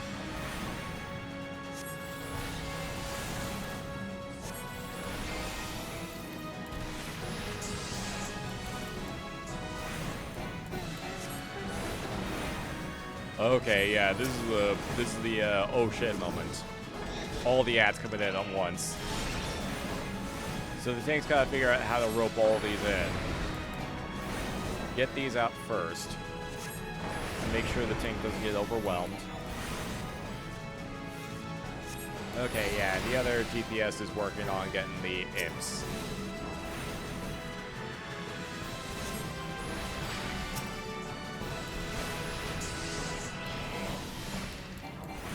This isn't a Mind Flayer, it's a Psych Cleanser. Yeah, sure. Please don't come after us, Wizards of the Coast.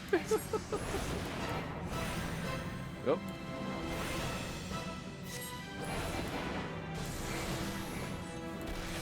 There we go. Oh, I haven't done a limit break yet. Oh, never mind.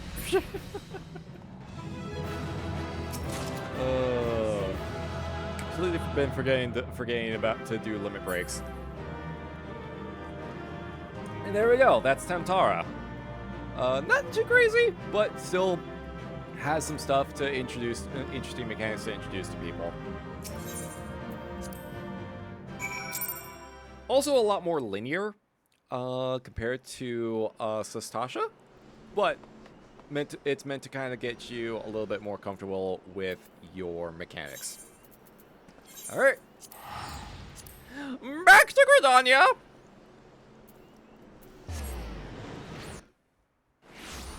Yeah, the main thing I remember about that area is just fighting my way just to get to the fucking NPC, because holy shit, that is a crowded ass area.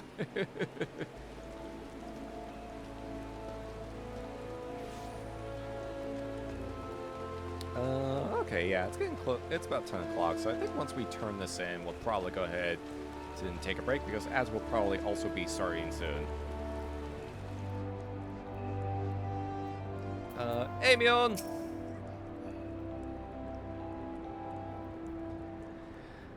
Welcome back, Calamites. I'm reliably informed that your foray into the Deepcroft was a success.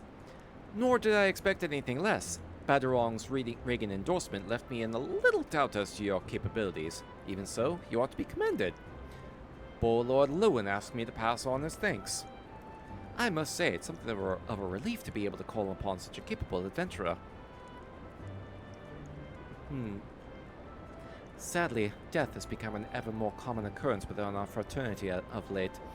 Times being what they are, the guild is constantly inundated with petitions. We are hard-pressed to find enough hands to deal with them all. While this means no shortage of work for able souls such as yourself, it also provides ample opportunity for the inexperienced to overreach themselves, with predictable consequences. Massive to illustrate the point. Oh, I think I remember this conversation. Yeah. This is rough. Aver's gone.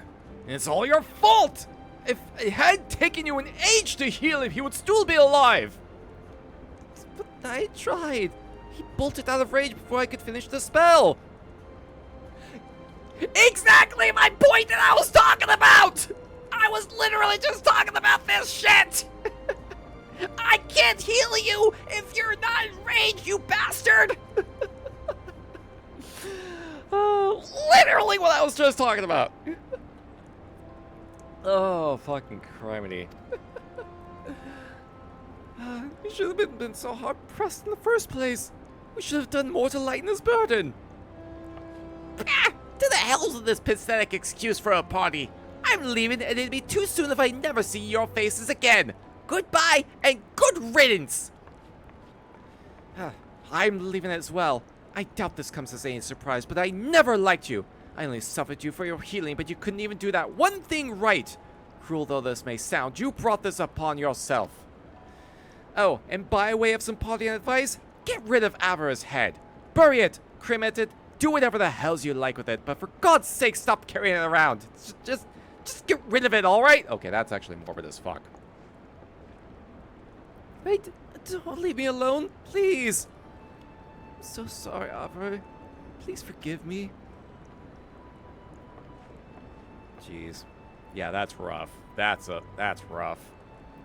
Canonically a problem that healers face in universe. Yeah. Every healer's valid crash out. Hey there, kid. Welcome on in. Oh, how you doing? Yeah, litter more than peace. I know, right? Scenes like this have become all too common. That makes a dozen times as half as many days. Now you see why I'm grateful for adventurers of your experience. I can send men like you on a mission without worrying that you might not return.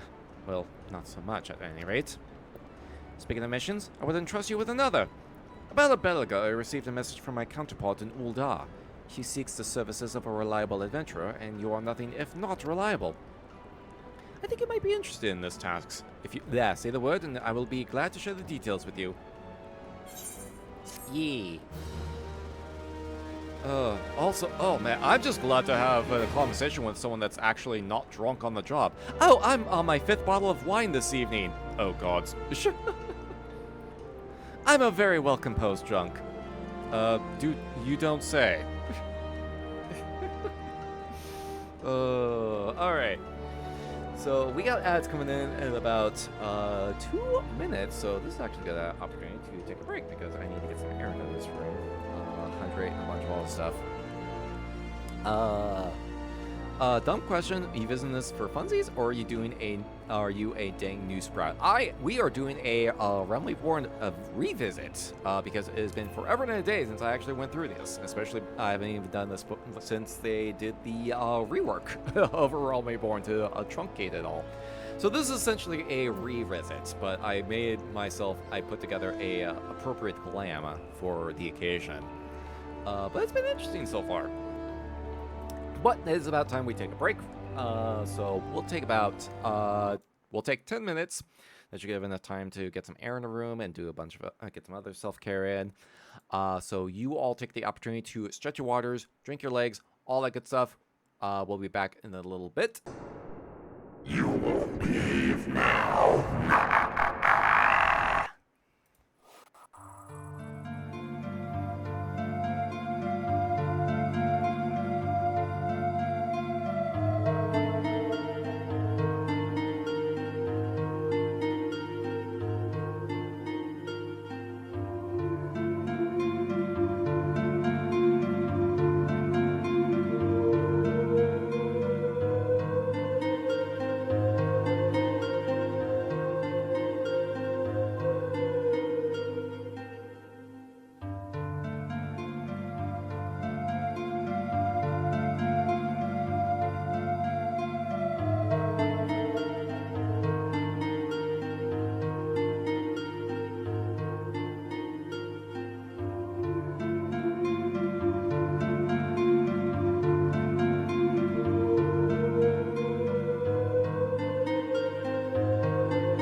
Okay, I was worried.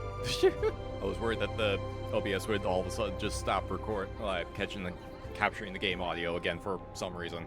Because that literally happened earlier when I was setting up for stream. Like, for whatever reason, OBS just decided to stop capturing the game audio. So I had to, like, relaunch the game to make sure it did. So I was like, okay, what the fuck? What the fuck, OBS? Come on. Welcome back, everyone. Hope y'all had a good break. Hope y'all got some stretches, hydrations, snacks, whatever it is you need to do, whatever other forms of self-care you require. It is still warm in here, but I think I got, hopefully, I think I alleviated it a little bit. It's been cooling down. It hasn't been as warm as of late, but still, enclosed space, and whatnot. Like, it still heats up in here. Enclosed space with a running PC. So, it still gets warm in here. So, again, apologies if the sound of the fan ends up hitting the mic at any point. Alright. We have our third destination to go to. So let's go and get to it, shall we? Call of the Desert. So you're not adverse to taking a little trip. Wonderful. As I mentioned earlier, the request comes to us from the Adventurers Guild in Ul'dah. Once you arrive, seek out Mabodi. Yeah, we get to see Mabodi again!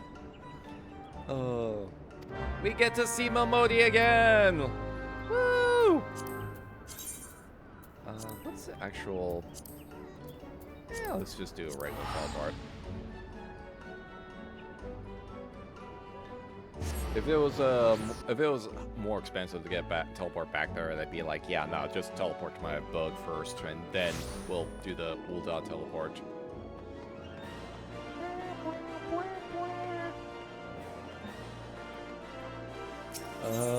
Got home and my new supplies came in. Yo, let's go. Need to have a long talk with my friend who sent me the list. Motherfucker didn't tell me the melt and pour glycerin soap was a solid chunk at 5.2 pounds. Oh, jeez. That is hefty. That is a hefty piece of soap. That is some hefty soap. Oh, God. Yeah, haul that shit. Next time you go to a convention, haul that shit around, and like the moment you run into someone that did not think to shower before coming in, just shove that in front of them and just like rub that shit against the entirety of their body and just like yo, bathe yourself, please, motherfucker. That's funny. That's really fucking funny. Oh god, nah. I imagine you'll get a fucking good upper body workout just working that shit. For sure. Oh man. Hey Mabodi, it's been a minute. Welcome to the quicksand, friend. We're tad busy right now, if you wouldn't mind showing. Oh, it's you, Calamite. And there I was spouting the same tide line. Mion sent word that you'd be reporting for duty. She's also made a point of calling you the adventurer of the moment. There ain't no small praise coming from her. But you didn't come all the way here to listen to my prattle. Doubtless you're eager to get started, so let's talk business, shall we? Quick question, Mabodi. Are you sober? Yes, I'm actually quite sober. Why do you ask? Oh, no reason.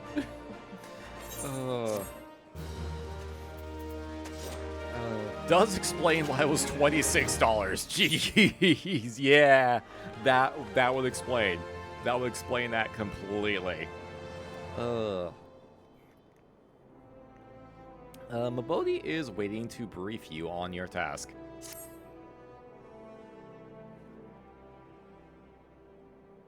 The petitioner ought to be arriving any moment now. Hey, Babashan! God almighty! Another second under that sun and I would have been set afire! I'll take out the veil if you would be so kind. Hey, Papa Sean! Excellent timing, Papa Sean. It just so happens the adventurer who will be handling your petition is here. Oh, hoi. Oh, wife, this is my good friend Calamite. It does my spirit well to know that you are the one who will be helping us. Mayhap you'd like to apprise Calamite of his mission? Yes, of course. The petition in question was submitted by an acquaintance of mine at Amagina and Sons mineral concern. Excuse me. It relates to an unfortunate development at Copperbell Mines. To be plain, giants have seized control of the place. These giants are the clan known as the Hecatoncheires, fearsome creatures who were sealed within the deepest depths of the mines during the bygone Thorn dynasty. Alas, it seems they have managed to break through the layer of rock which served to imprison them, and now prowl the tunnels where the miners ply their trade. The creatures are justifiably angry about their treatment at the hands of our ancestors, and their presence has formed the suspension of all mining activities on the site.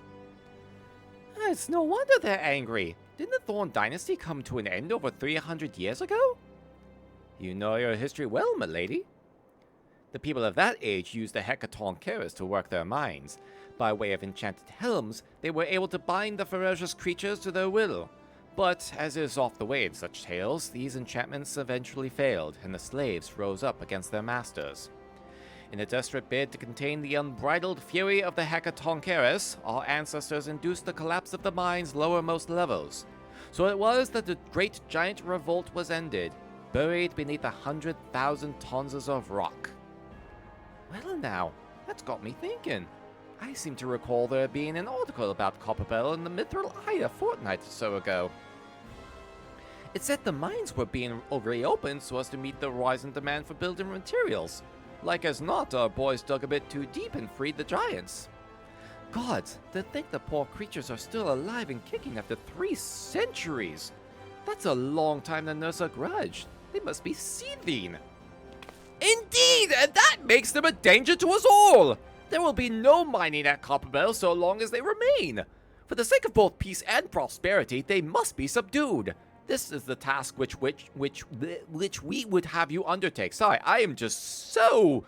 My jimmies are so rustled right now, I just can barely form my own words. I'll not deny that the mission will be rife with danger, but our need is great, and so I beg you, put an end to this sorry business. Thank you for not resorting to racism. Wait, what? How do you mean? No reason. Yeah, say what you will about Ul'dah, at least they own up to their mistakes. We don't talk about Silda. We don't talk about Silda. Never bring up Silda. Is this one of those racist things we need to put towards the list? Well, see, the thing is, it's kind of funny because I remember the giants in question, and this is like really the only instance where they actually come up, despite the fact that I believe they're also the ogres that you come. Are they the ogres? No, I'm thinking of something else. Like, yeah, the giants are like this is really the only area you kind of encounter them in. So they're kind of unique to this particular instance. So they're like, but they're at least they understand why the situation happened in the first place and why they're pissed off, why they are pissed the fuck off. So they're at least at least Papa Sean and Momodi are in this instance. I don't recall what the general like city mindset on this is, but like they're understanding like, okay, this is why this happened. Same character model as the ogres in Korthus, but unrelated. Yeah, exactly. Similar enemy model. Yeah, still don't like the idea of, hey, go clear out these guys we buried and are pissed at us. Yeah, I mean, yeah, once they start, like, attacking innocents, just trying to do a job that they may not even be aware of what was happening down below in the first place, like, yeah, all bets are off. The opportunity for negotiations has passed at that point. God bless you. I feared you might have reservations, but I assure you it is for the best. In case you don't know, Copperbell Mines are in Western Thanalan. Do take care, you hear? And one last thing before you depart. An employee of Margina and Sons is presently at the quicksand. The fellow's name is Painted Mesa, and he knows Copperbell Mines well. It may behoove you to seek his counsel.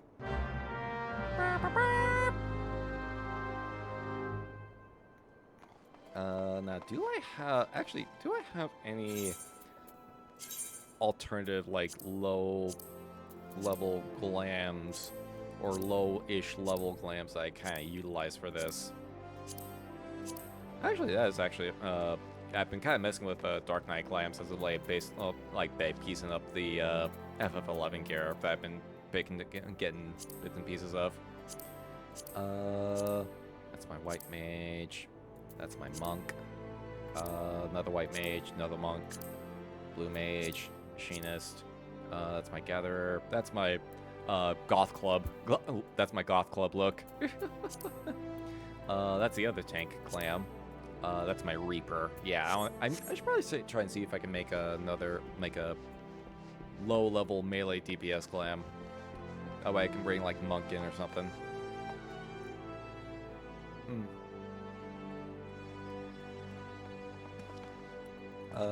Yeah, less more. Hey, so way back when our ancestors really fucked up, and now the people that were harmed because of that are back and want revenge. Like, it's not pleasant, but they're literally going to kill us all if we don't stop them. Yeah, basically, yeah. Looking for Painted Mesa? You found him. So you're the adventurer who's volunteered to deal with the mess down in Copperbell, are you?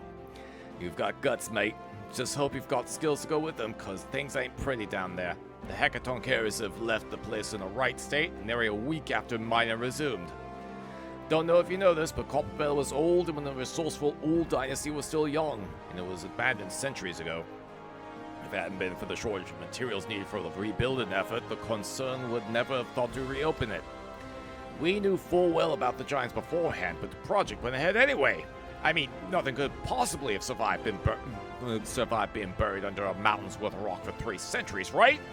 Wrong. Our miners dug up more than they bargained for.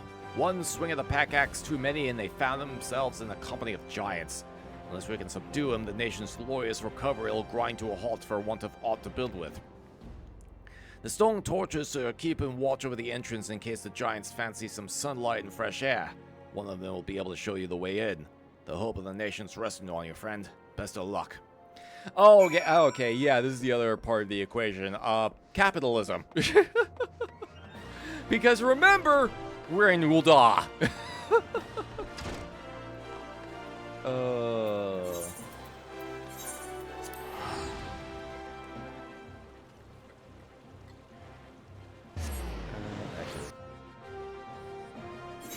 on a sec. This thing is pretty full, and I don't want to risk spilling.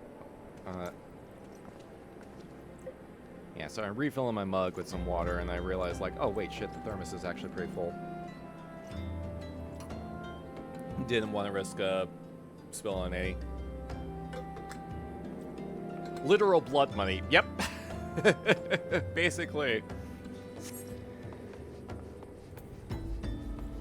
Not really the good guys in the situation, but yeah, there's certain folks that are at least acknowledging the reasoning for the current situation at hand. And depending on how much Amajina and Sons were aware of the situation as well, and if they were aware, they were like, nah, fuck it, do it anyway, then yeah, that's kind of the problem. Yeah, more than we could say about some of the other city-states, for reals. I mean, we haven't even really encountered the Amalja yet, but that will be coming in due time. Incident in Copperbell Mines to ensure that its effects are contained. Yeah. Didn't think Papa Sean would be able to find someone so quickly. Let's see. Mines, but it's only a matter of time before they think to come outside. The sooner you see them, the better. Yeah, so they've been, like, still contained in the mines for the moment, but the concern is, like, yeah, what will happen if they decide to come out of the mines?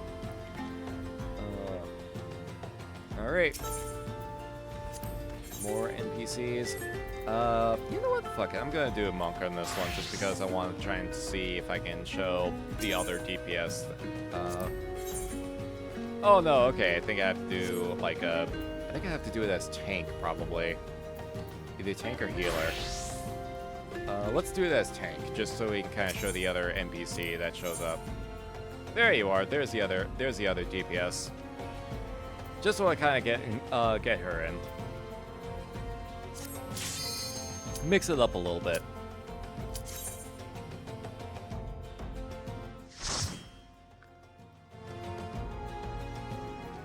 Yeah, and at least know that I can kind of do big pulls with this as well. Ooh, game. We good? We good, game? We good? Just a little bit of a stutter there. Okay, I think we're fine. Yeah, it was just a little bit of a slowdown there. Oof. All right. So Copperbell Mines, I think, probably had some of the biggest changes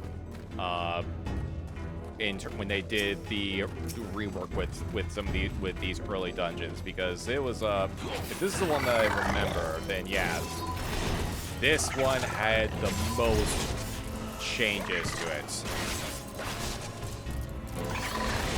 Also, like, yeah, low level here, I just kind of spam this. I just spam the one move and just keep aggro until we're down to like less than 3. Armesia and Sons Mineral Concern may be responsible for unleashing them again, but there are innocent people who just try to put bread on the table, that friend. Exactly.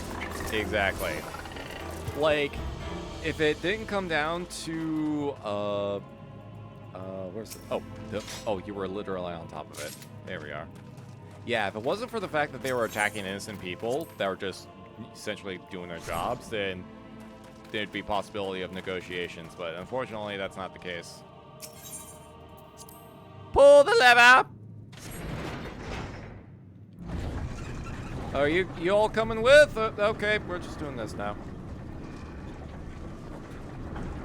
Oh, there you go.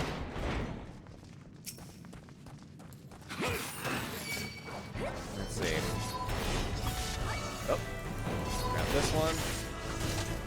And then let's see if I can grab this group as well.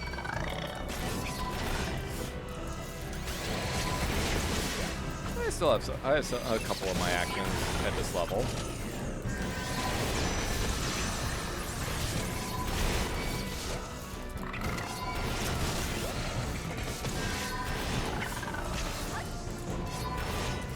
Yeah, see, like that kind of little bit, I feel like is ideal for this level. Because I do have my AoE, but I also don't have all my other damage abilities that I can do. So it's like one of those things where you have to be mindful of just how much you're grabbing. Okay, I was trying to remember if there was anything in here, but I guess not. There's a couple other notable mechanics in here, though. Oh, God, that reminds me. I am terrible at fucking... Oh! Hey, there you are. There's our Hecaton. There you are. Oh, and a little cold one to go with it. Nice. You are susceptible to stun. Let's go.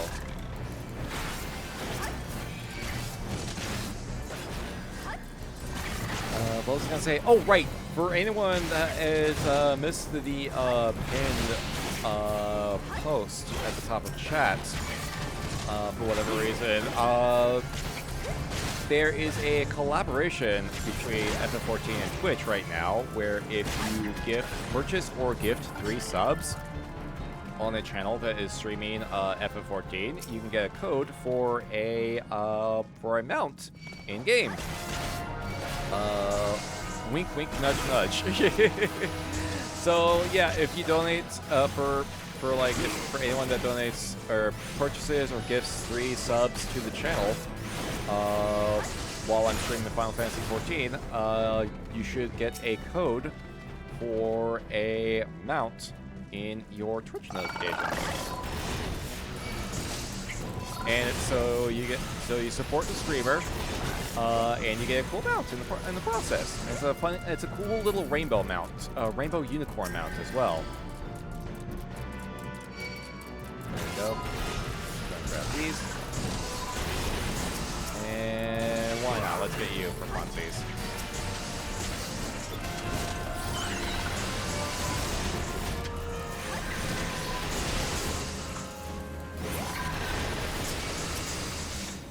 There we go.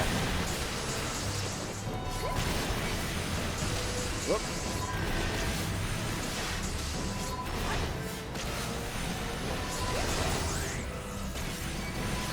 Yeah, the only problem with going through a dungeon with NPCs is that they don't really do AoEs, which it'd be nice if they did. It'd be nice if they did at the very least, you know? But this is also low level, so damage is still pretty high, so it's not that big of a concern. It's not that big of a deal here.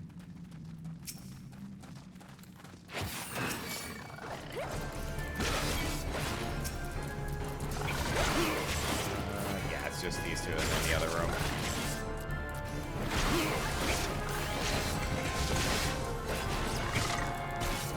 Yeah, because this room right here is the first step of the interesting mechanics, or primary mechanic that goes on with this dungeon. Yeah, so we have a blasting device here. We have powder chamber. So basically, we need to set this up. We need to set up this little explosion thing here. So you get the fire sand first. You put it in the powder chamber here. Oh, it's 12 ounces. Okay, so I need a second one. Right. I need a second pinch of fire sand. Where was it? That was close by, isn't it?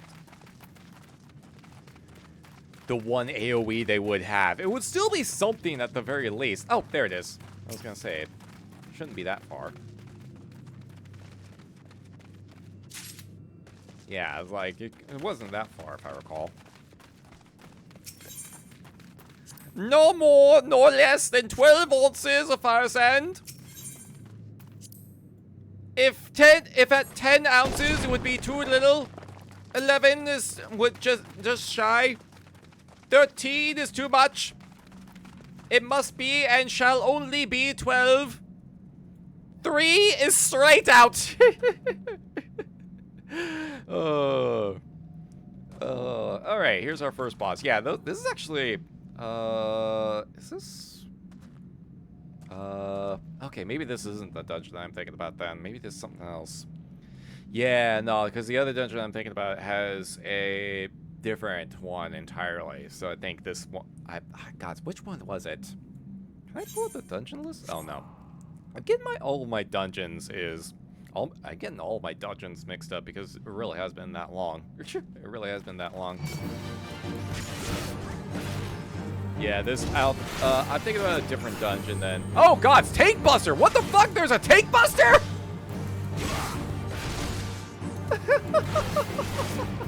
Motherfucker has Tank Busters at this level?! What the shit?! Oh my god. Okay, that's different! That's different!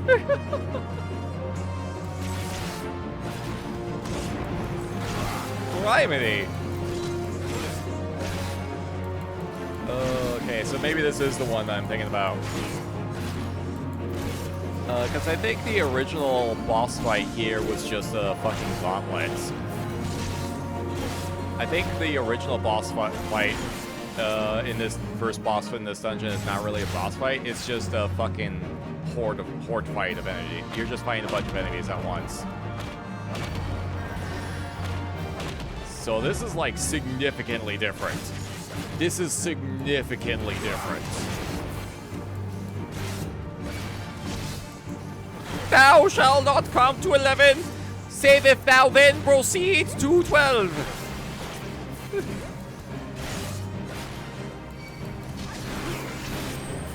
Oh, jeez. Oh, Rampart's not up yet. Okay. You have a better memory than I. Yeah, no, I did original Copperbell quite a bit back in the day. I did original Copperbell quite a bit. And it's kind of a slog.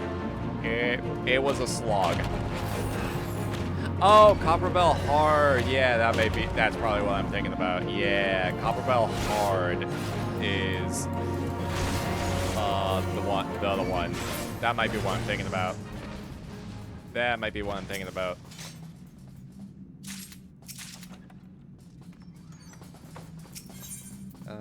Tiny key.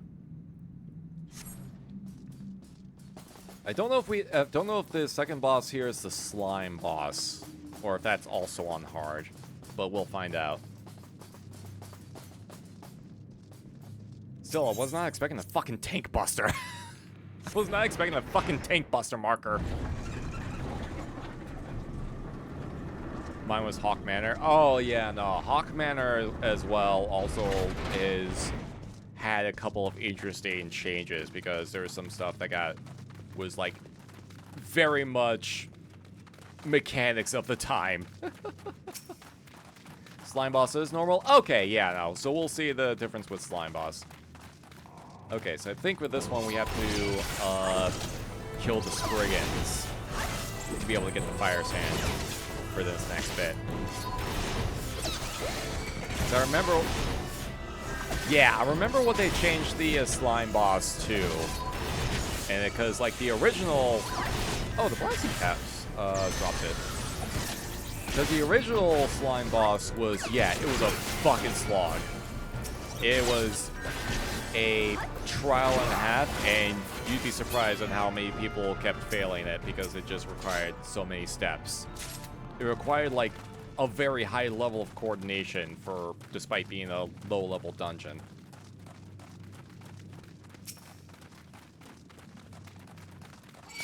And yeah, Hawk Manor was another one that got significant changes too. Because mainly for quality of life stuff. Yeah, it took so long because there were so many steps involved with it. But then when they reworked it, when they did the dungeon rework, they changed the boss fight almost completely. And it's a proper boss fight now. People did not have the patience. They really did not. They really didn't. Which, to be fair, also, if you're, like, if you're taking, like, brand new players into account, when they're still kind of figuring out certain mechanics and how the game even fucking functions, it can be confusing. It can be confusing when you're putting a lot of these, like, interactive steps while trying to make sure no one dies. Let's see, some more fire sand here. Okay, yeah, there it is. Yep, and we gotta get some fire sand right at the start here. Yeah, this thing, the Icarus Ire, this motherfucker right here. This motherfucker right here.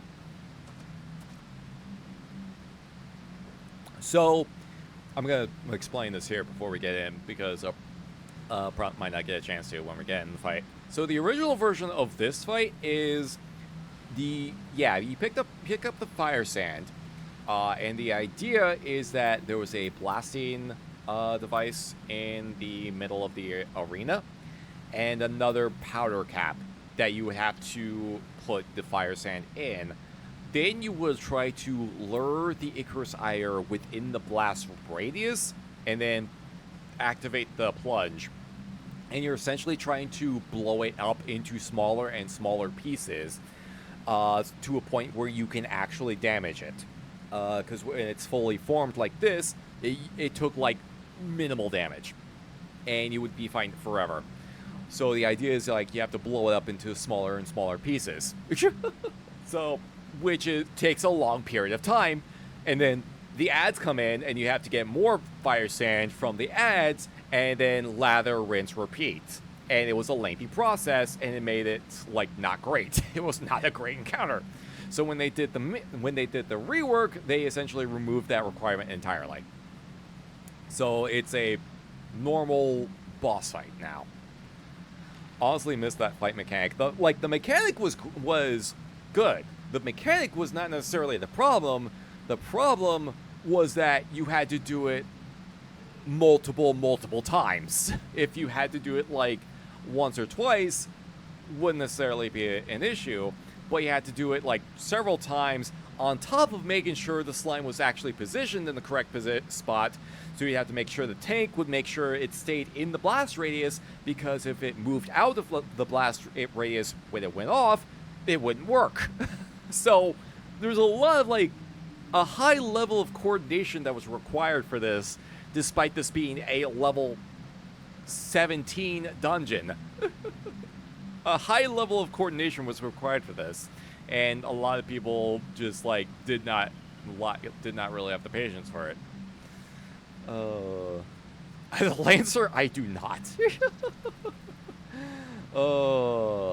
So yeah, when we get in this will essentially be a normal fight.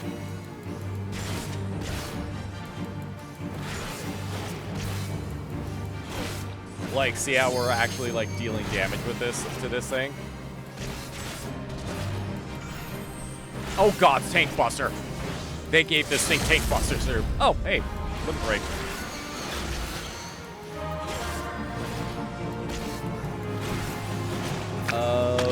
Okay, yeah, no. Okay, yeah, this is the new mechanic instead. It's just, yeah, it's doing this. It spits miniatures of it out, and those do radius attacks. And they explode. The version I remember is you would get the boss down to a certain health, and you would use Divide, splitting itself into two with full health bars. Yeah, it happened multiple times until it finally died. Yeah, I think, is that the hard version? I want to say that's the hard version. Or is that the normal version here? I wonder if I'm getting the iterations confused. So I remember, like, it was either this one or hard where the version is like the Fire Sand one. That was normal. Okay, maybe I am thinking of hard again, because they did change hard as well. They changed the hard version. Yeah, free rework. Yeah. So this one's not doing the divide.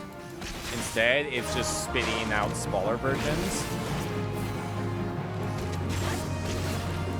Yeah, I think I'm remembering now, because that was also a lot, because that would also be...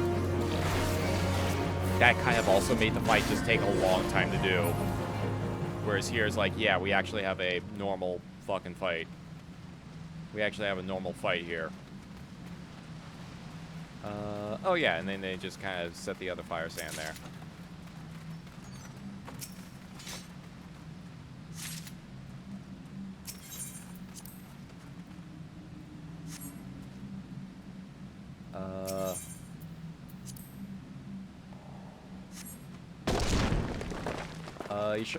Fire Sand is not a slime, Spriggan controlled golem. I remember it being a slime that you had to actually break apart into smaller bits. I remember it being a slime. Pretty sure it was at the very least, unless I'm fucking Mandela affecting it. Oh, they changed it multiple times. Yeah, okay. Originally it was the AoE, then they did the divide, and then we have now. Ah, that's probably what it is. That's what it is. Yeah. That's probably what it is. I mainly remember panicking a lot. Jeez. Now, well, see, at least when we're here, like, all that stuff was, like, a little bit more complex. Like, this stretch, at the very least, is a lot more straightforward. This, thankfully, is just a straight shot. It's just a straight shot here.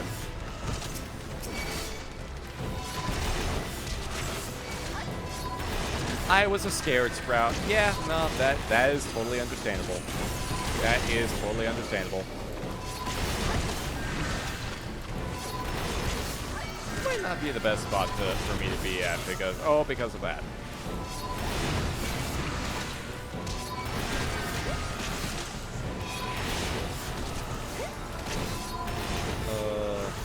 Literally a cakewalk before the final boss. Yeah, no, like, compared to everything else in the dungeon beforehand, like, this is the easy part. This trek is the easy part.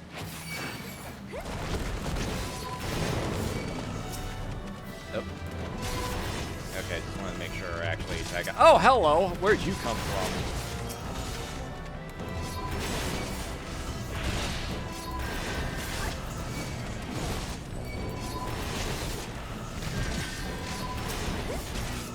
Go.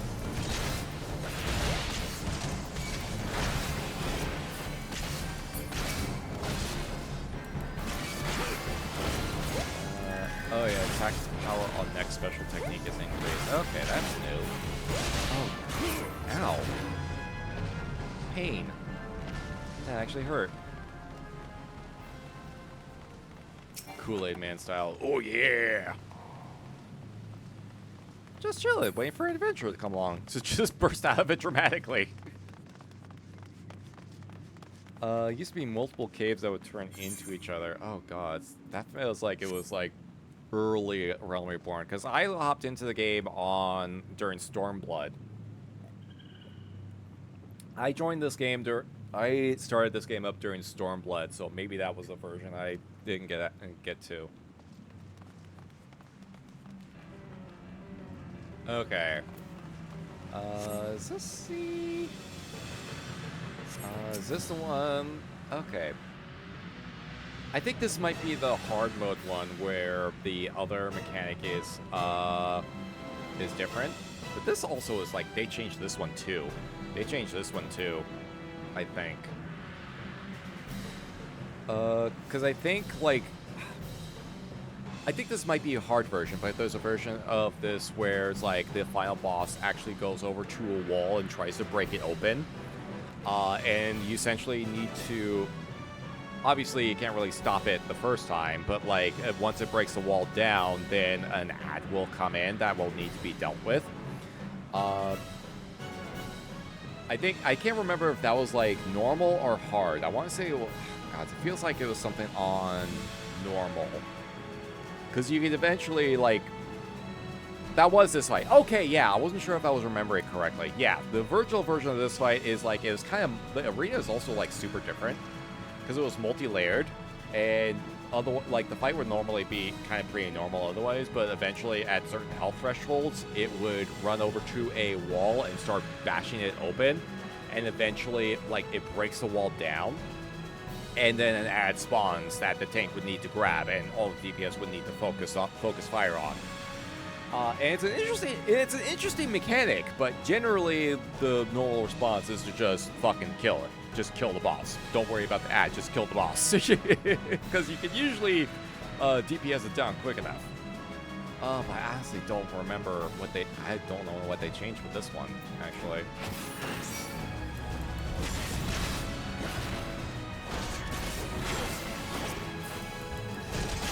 Yeah, I don't know if this one... oh, you have this! Okay. You have that. Jeez, that... Okay, that is the entire room. Holy shit. That is actually the entire room. Okay. Jeez, that's a lot. Holy fuck.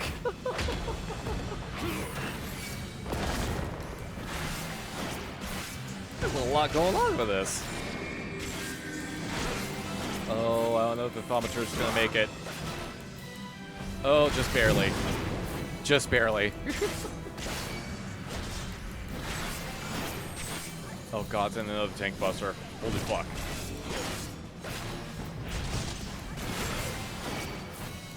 God, the fact that they introduced got tank busters in here now. Holy shit. Simplify it a lot, so basically your standard in and out dodge the danger puzzles. Yeah, I like that they changed that. So it also gets new players to be realizing, oh shit, okay, there's the damage zones are going to be a lot more complex. This is how some damage zones are going to be like.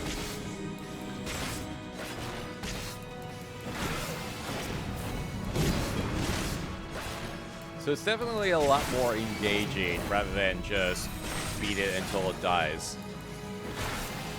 Oh, this one's probably gonna hurt. Oh my shit, my cooldown. Okay, yeah, it hurt a little bit. There we go.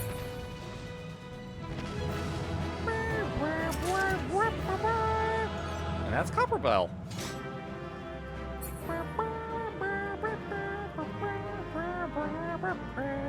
Yeah, so a lot different than before. A lot different from the first original. Yeah, I think that was the one that got changed the most. Because it was just kind of a lot more tedious. A lot more tedious. Alright. Report to Painted Mesa.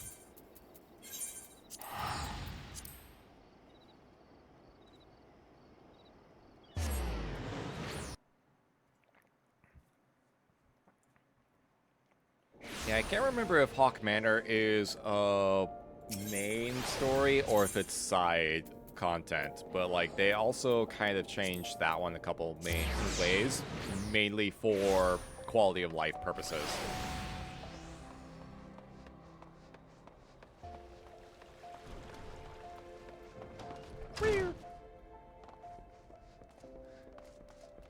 It is main? Ooh, even better. We can go talk more about that once we get to it. Cuz there's some funny shit about that one. There's some funny ass shit about that one. I think it was side content when I started. We'll see when we get to it.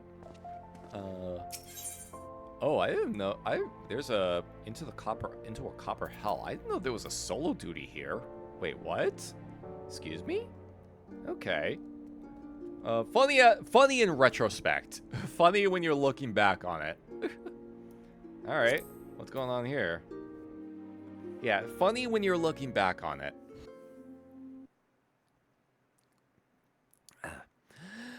The Conqueror of Copperbell returns! Thanks to you, all mining operations can resume, and Ul'dah will have the materials she needs to rebuild. The entire nation's in your debt, friend. I'll share the good tidings with Papa Sean next time I see him. As for you, you'll want to report to Momodi. It'll do the woman well to see you alive in one piece.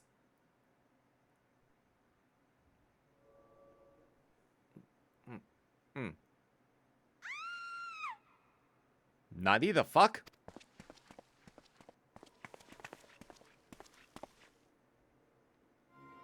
Oh, this shit heel. This fucking shit heel. Oh god, right. Oh, fucking hell. This motherfucker. I remember this motherfucker. Oh, I remember hating this motherfucker. Ugh. Shut your mouth, you thieving little swine! You stole from me! Don't even think to deny it! Please, sir, I didn't steal nothing. I bought this, paid for it with me own coin. What rot! You refugees are all the same. Couldn't afford maggoty mole meat, much less a choice cut of dodo. I'm going to say it one more time. Give back what you stole, or I'll make you wish you never set foot in this town. By rights, I should turn you over to the brass blades, you know. Help keep the streets safe for law-abiding citizens. But I'm a reasonable man. If you agree to serve me in whatever capacity I require.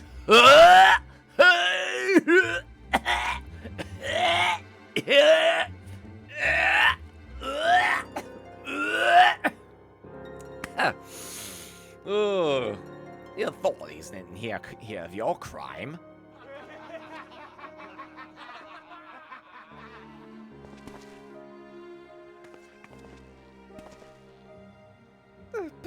I ain't done nothing wrong. 12 is me mistress.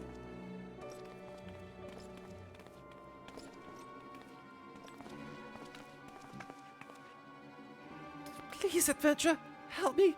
I beg of ye.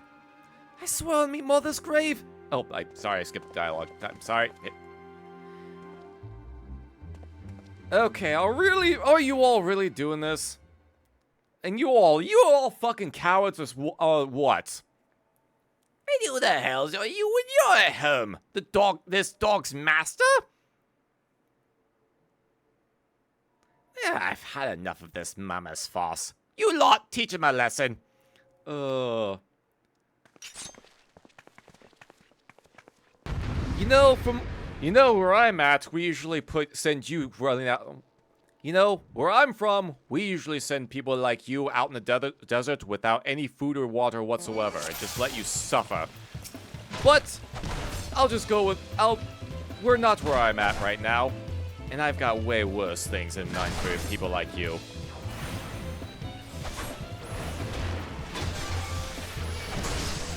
Oh, look at you with your fancy footwork and whatnot.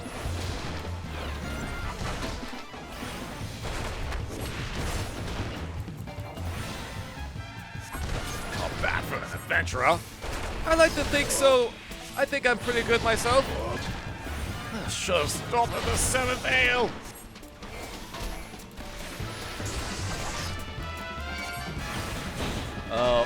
Oh, you got your friends in here with you now, huh? Well, sure, we'll have them join in on the fun too. Why not? Why the hell's not? Come on in, everybody gets a chance for an ass whooping.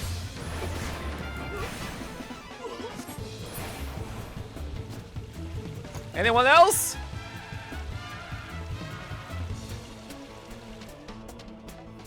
He deserves literally everything that happens to him. Oh, yeah. Anyone else want an ass whipping? Because these horns aren't for show, mind you. I am not afraid to use them either.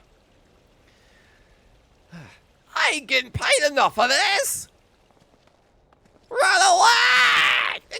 Where the hell do you think you're going? You alright? Thank you, kind adventurer. Thank you thrice over.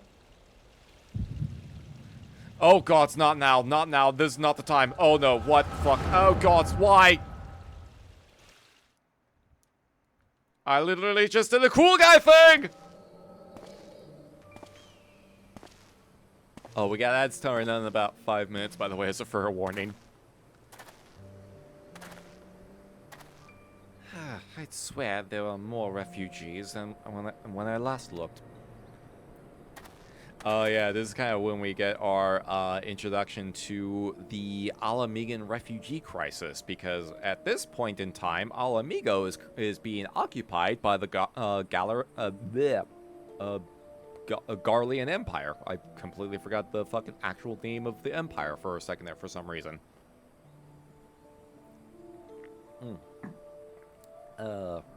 Yeah, you wouldn't be mistaken. But it's been 5 years since the calamity. Why are they only coming here now? It's simple, really. While a number of hamlets survived the immediate aftermath of the calamity, many were no longer able to support their communities. The residents found their lands had either been rendered barren or cut off from trade routes, and problems like those aren't easily solved. Though they tried to make the best of it, it was only a matter of time before they were forced to abandon their homes and seek new life in the city. I see. But the calamity affected the whole realm, didn't it? Is the same thing happening in other cities? If the talk is true, yes. Though perhaps our situation is more pronounced.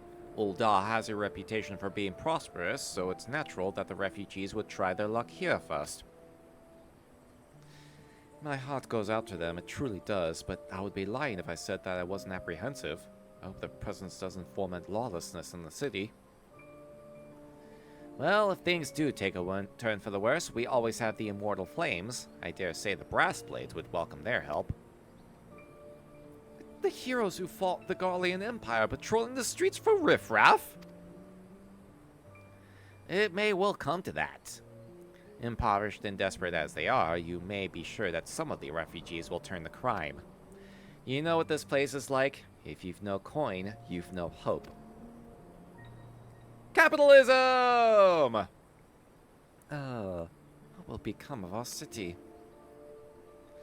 Not all refugees are bad, mind you. Some are able to find employment and lead honest lives. Dodo tenderloins! Get your dodo tenderloins! Guaranteed cheapest in Thanalan! Oh, this is her perspective, right. Thank you for your custom, madam. Please come again. Oh yeah, she did buy them. Looking around, you'd think that Ul'dah was well on its way to recovery. But peer through the veil of prosperity, and you'll see no end to the misery and suffering. Yeah, we essentially get proof that she did, in fact, buy that dodo tenderloin.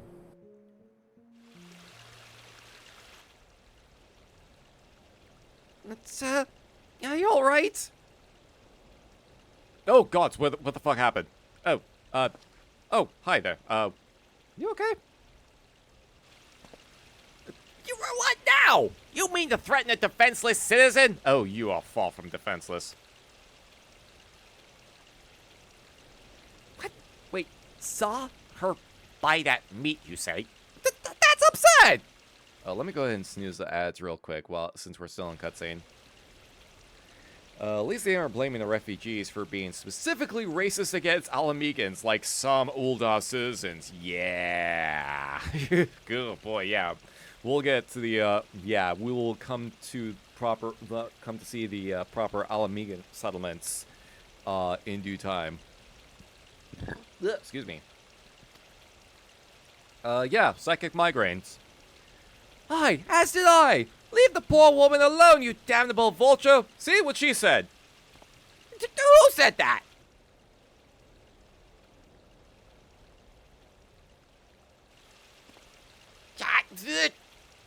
Damn it!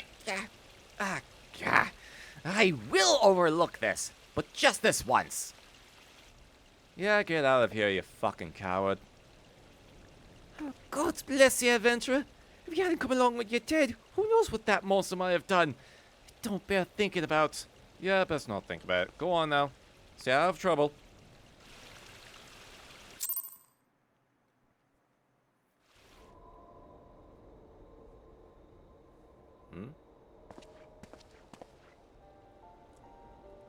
Huh? Who that? Oh, hey! This is Thancred! We meet again. No, seriously, are you actually stalking me? Because it's starting to become a pattern. Pray, do not mistake my intent, for it is always honorable. But I have been watching you ever since you departed Ul'dah. Oh, you are stalking me then. Well, hear me out. You played the part of envoy to perfection. Confident as a man on a diplomatic mission should be, yet unfailingly courteous to your betters, and when your travels led you into the midst of danger, you faced it without so much as a flinch. You, my friend, are quite a marvel, and I confess to being somewhat in awe of you. Are you hitting on me? But my lavish praise continues. Most of all, I was struck by your readiness to aid those in need, even when words were all the reward you could expect to receive. Such selflessness is a rare thing in this day and age. You are hitting on me, are you? All of which leads me to conclude that you are indeed the one whom I have been looking for. An adventurer possessed of a very rare set of qualities. To be sure, your rescue of that damsel in distress was more of a happy accident. But rescue her you did, and that is what matters in the end. I feel I should mention at this point that I also harbor a burning interest in a certain talent of yours. I speak of your visions. You have been experiencing visions, have you not? Oh, I just call them psychic migraines because goddamn do they hurt. Well, it just so happens I know a woman who shares your talent and can help you to understand it. She and I belong to the same organization, and we should both be delighted beyond words if you would agree to join our cause. Naturally, there are benefits to being part of such a collective. For one, we should be glad to assist you in realizing your potential as an adventurer. Okay, this is kind of something that I just realized was a thing because I am a max height male aura. Like, it's switching to my perspective to actually, like, look directly down onto him. And I'm like, okay, what's this like if I was a different race? If I was a human, would I be at eye level with him? or here? Would I be eye level with him? If I was a Lalafell, would I actually be looking up at him? You need not give me your answer now. Think upon it, and if you feel moved to help us, as I pray you shall, speak with Momodi, the ever-lovely and youthful mistress of the quicksand.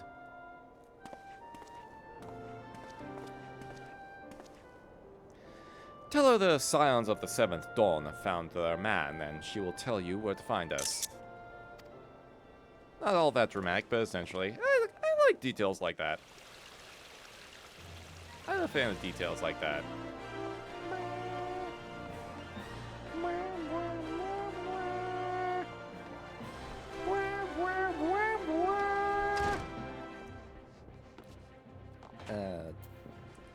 Honestly, I kind of forgot just how little voice acting there actually is in A Realm Reborn. Probably because they didn't really have the budget at the time to do a whole lot of voice acting. So they kind of had to make do with what they had at the time. God, when you really think about just kind of the history of this game, just what they've been to, and just how little resources they've been given, like, despite how few resources they have been given,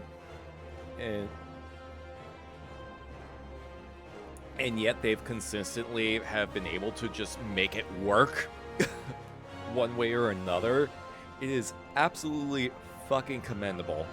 It is very commendable. Oh, jeez. Hey, Momodi. Job's done. Also, there's a person that's stalking me. Is that normal? Seems like that'll be becoming ever more common, I'm afraid. Don't worry, though. If you work hard, you'll probably be alright. Saying that, if you ever find yourself in a spot of bother, come and see me. Just don't go pestering me every time you graze your knee, eh? Of course, I do enjoy hearing tell of a gentleman's woes with the womenfolk from time to time. I fucking love Momodi. I love her so much. Calamite, sorry to keep you waiting. I was just providing guidance to a fresh off the carriage adventurer. My gods, it's good to see you safe and well. To look at you, no one would ever guess you'd been hard at it with giants in the dark. I never doubted for a moment that you'd succeed, of course, and neither did Papa Sean, which ain't to say he won't be overjoyed. Oh, before I forget, there's a lass who wants a word with you. Didn't actually know your name, but hearing her description, I knew who she meant right away. Oh, it's you! Okay, hold on. I'm gonna wait for the ads to finish on for this, because I think this is actually, I think this is actually kind of relevant to, is this, no, Palace of the Dead is like, yeah, I think we get Palace of the Dead like later. I don't know if that, I forget if that like crosses over in main story, and that's like the introduction to be like, hey, go over here to unlock this thing. I forget if that's the case. But like the circumstances of this is like similar for the introduction for Palace of the Dead. Which is like party goes into palace. Okay, Tam-Tara Heart, and then Palace. Okay, yeah, that's what I was thinking. It's been a while. But yeah, this is essentially like the lead up to Palace of the Dead, whereas like party members get frustrated because lack of cohesion and whatnot, and people actually fucking die on the mission. And Edda here is kind of our focal point for that. And she's doing her best. She is doing her best. Unfortunately, her best ends up getting her in very bad situations. Oh, jeez. Yeah, the entire quest line for Palace of the Dead is very sad. Is very sad. Like good, but like holy fuck.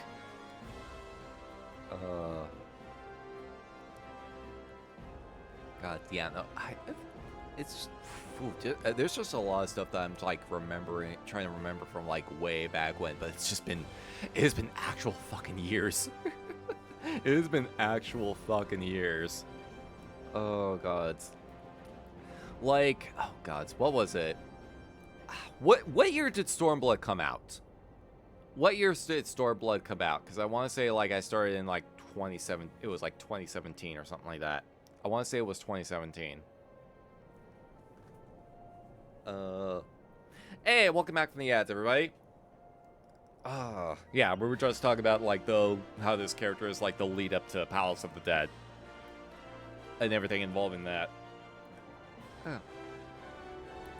Thank you for sparing the time. I realize you don't know me, but I've been longing to speak with you for a while now. Okay, June 2017. That's what I was thinking. Yeah, I think that was when I got in on Final Fantasy XIV. Because, like... Oh, God, it's been almost 10 years. Oh, my God.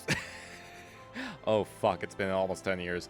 Ah! I've been playing this game for almost 10 years! Ah! Oh fuck. Oh fuck.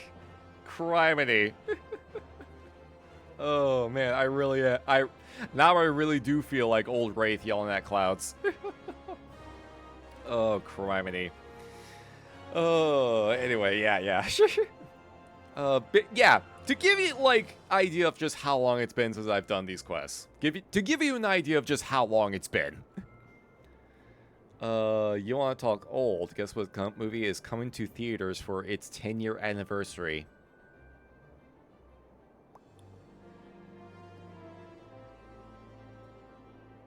Oh, Train to Busan. Wait. Oh, I thought that was a more recent movie for whatever reason. I thought that was a more recent movie for whatever reason. Fuck. Jeez. Okay. Criminy. For whatever reason, I thought that was a more, or maybe it was like some, a different kind of movie that I'm thinking about. Jeez. Oh, man. Yeah, for whatever reason, I thought that was more recent.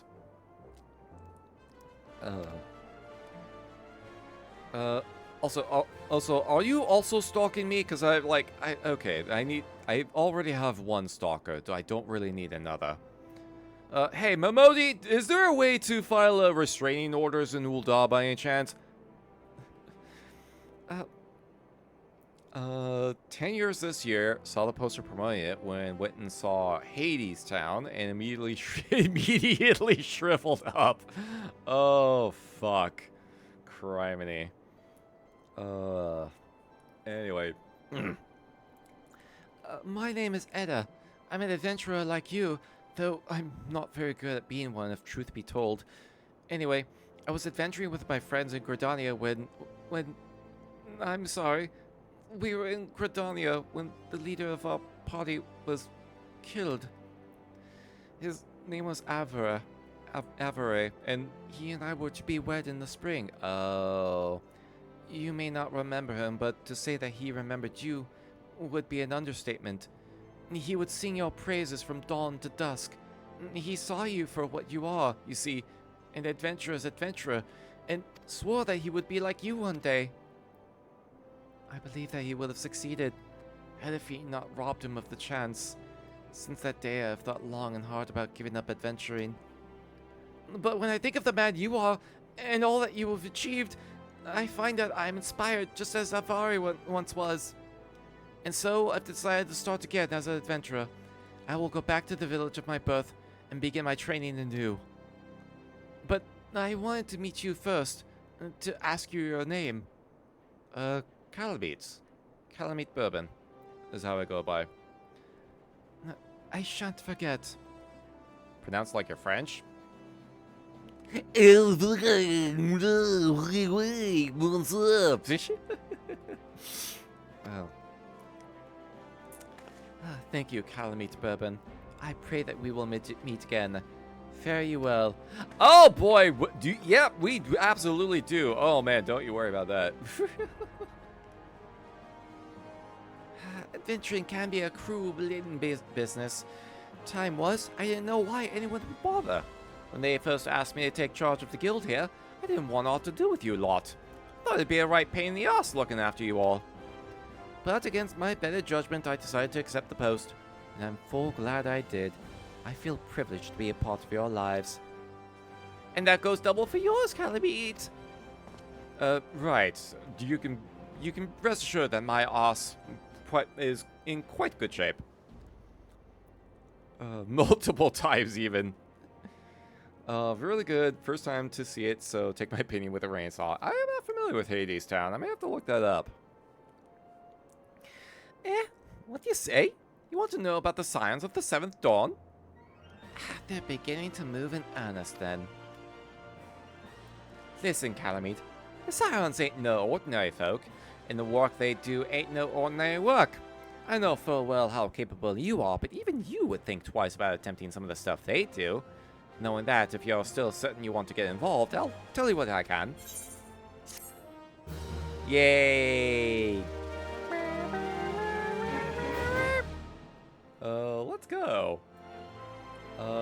see.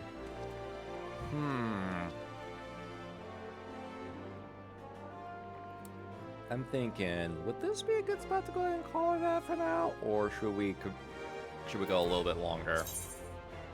Oh, this is only level 17. Jeez. I mean, we did do our primary objective. Pompadour! Sorry, I saw a fellow Pompadour user.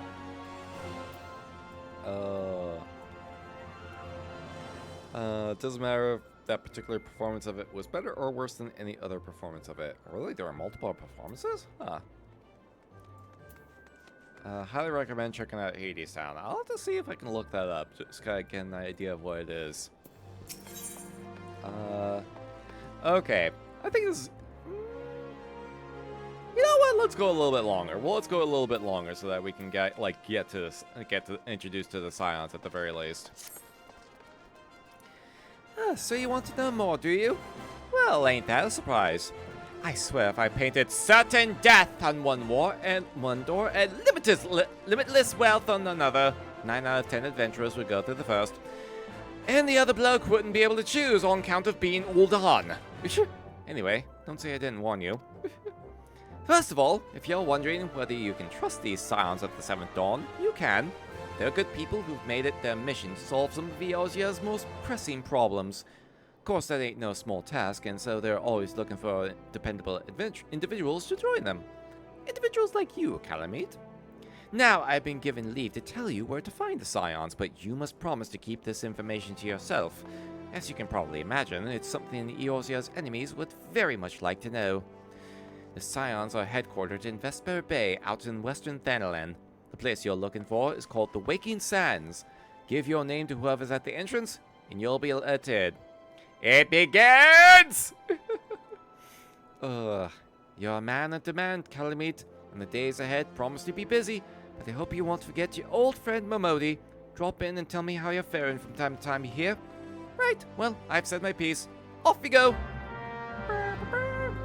Oh, good seeing you, Momodi. Good seeing you. That's just a healthy dose of paranoia for adventures. That's just a little bit. Just a little bit of paranoia. That's a treat. It's a new age retelling of the story of Orpheus and Eurydice, set in, I believe, turn of the century America. Ah, okay. I'll definitely have to look that up then. Alright, it begins! Pray, return to the Waking Sands!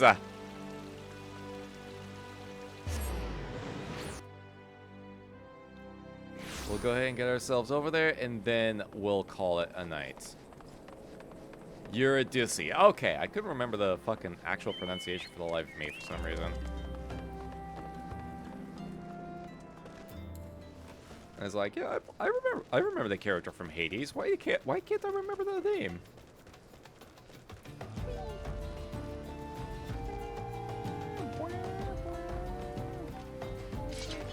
Yeah, get used to fucking seeing this route.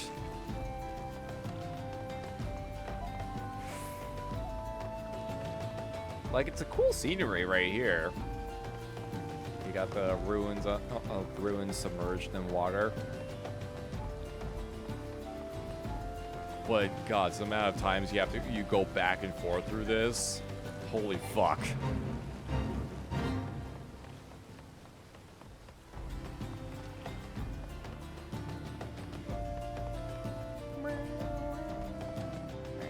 And there's no aetheryte there either, so you really do have to walk all the way from Horizon to here.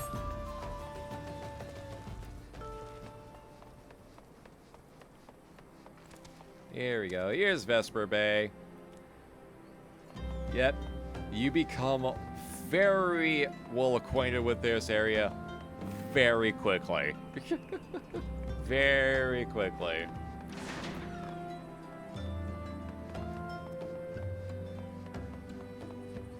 Oh, here we go, right in through here, through this door here. Hey, there's our lady. Hey, Tataru.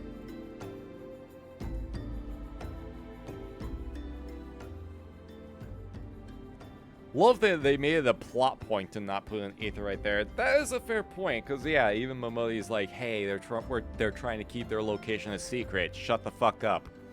So yeah, when you really think about it, putting an aetheryte there would kind of be like a big old fucking flag. Like a big old signpost, essentially. Excuse me. Long way down through the underground, uncover night, laying low, staying out of sight.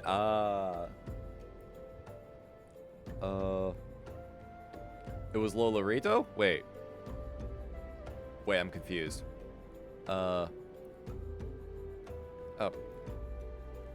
I ain't saying that. I have no idea what the fuck that cadence is gonna be for this. Cholala, cholala, ho ho ho ho. Yeah, ho ho ho. Oh, you commissioned the statue you mean. Okay. Commission a statue to be built in the middle of Vesper Bay specifically so there couldn't be an aetheryte. Oh, of course Lolorito would do that. Of course Lolorito would fucking do that shit. Fucking asshole.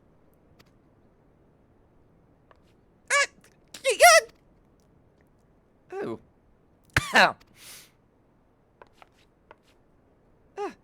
I would thank you not to sneak up on me like that. Now, please be advised that this is private property. Unless you have penitent business here, I must ask you to... I actually do have business here. Here at the Behest of Thancred?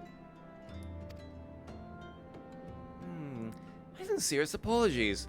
May I please have your name? Specifically to inconvenience the Scions. Criminy. Yeah, that absolutely does sound like something Lolorito would do. Calamite Bourbon, Calamite. Ah, here you are.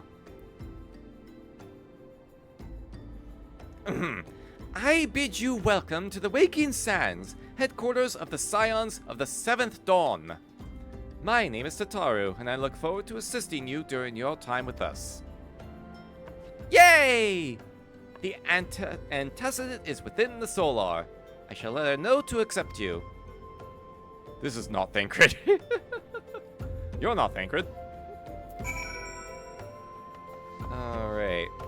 Yeah, we get our first entry into the Waking Sands.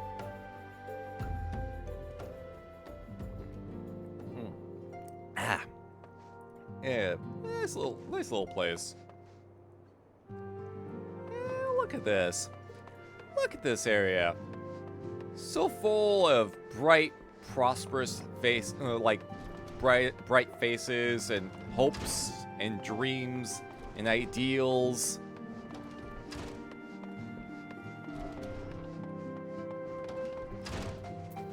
Hello. I take it you're Calamite Bourbon. Tataru sent word that you had arrived. Lady Minfilia has eagerly awaited your coming. This way, if you please. Hey, there's everyone. So you're the adventurer of whom I've heard so much. Hey, and we have voice acting. We finally have voice acting again. It's been a fucking while. Well met, friend. My name is Minfilia, and I lead the Scions of the 7th Dawn. Yeah, that person dies, this one survives. I have awaited your coming.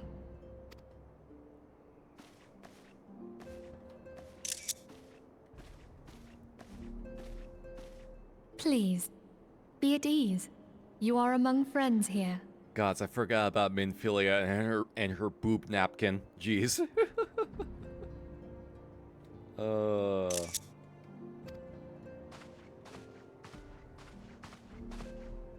That's Thancred. No doubt you are ripe to burst with questions. But have patience. All will be revealed in time. First, let me begin by telling you who we are and what we do. Alright, lay it on me. What's your secret organization and what's their objective? Are you trying to take over the world or something? We are the Scions of the 7th Dawn, an order that transcends political boundaries. Our single objective is the preservation of the future of Eorzea. What's worse, the boob napkin or the butt window that is Lalafell head height? Oh gods. Good question. I think the boob napkin is probably more egregious. I think the boob napkin is probably more egregious. No idea why they designed her like that. I don't think we ever will know. I don't think we ever will know, because like her outfit is quite unique amongst all the characters in this expansion. Among our gravest concerns are the godlike beings known as the Primals. Their existence is a bane upon Eorzea, nay, the world at large, and we have striven to find a lasting solution to the threat they pose. Our order is home to a number of individuals who, like you, possess a rare and special talent. This talent takes various forms, Apologies but for the one screenshot holds sounds. particular interest for us. The butt window is whatever. The boob napkin just makes no sense. Unique for a Final Fantasy game, which is bloody saying something, for reals. Tell me, have you ever experienced a sudden, inexplicable loss of consciousness? Have you ever had the sensation of being pulled away from reality? Felt as though you were hovering in space? A mind without a body? Have you had constipation, diarrhea, upset stomach? All these things are the manifestations of your talent. Yours is the power to transcend the boundaries of the soul, a power known as the Echo. The Echo allows you to pass through the walls of a man's soul and hear the resonations of his past. I'm just thinking like, oh guys, I remember the Mickey Mouse adaptation that they had a few years ago, which was a lot more cartoonish in a way, like way more over the top than what normally the Disney normally puts out. It's just a shot of like Mickey Mouse going "Whoa!" with the explosion happening behind him. Like that's my Warrior of Light right now. Whoa! I just call it logging out. Yeah. We call it the Echo. The Echo. The Echo. The Echo. The Echo. The Echo. The Echo. You will be there in his memories and see things as he saw them. You may even interact with that which you see, though you cannot change the outcome of events. For another blessing, the Echo will enable you to know a man's mind even if you cannot comprehend his words. In short, the Echo is a truly extraordinary power, and this power is strong within you. Yeah, this is basically, we're getting the primer for how it's going to, how the Echo operates here, because it will be a continuous factor throughout the rest of the game. until the end. Whenever the actual end of this is. Like, it will be a continuing thing. So they explain it to you pretty early. And it's like, this is our mechanic where it's like, that explains why we're able to see these adjacent events that occur to give, like, context to different situations. It is only a shame that we cannot use it whensoever we choose. That's right. I, too, possess the Echo.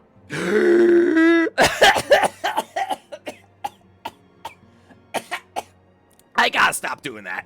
I gotta fucking stop doing that.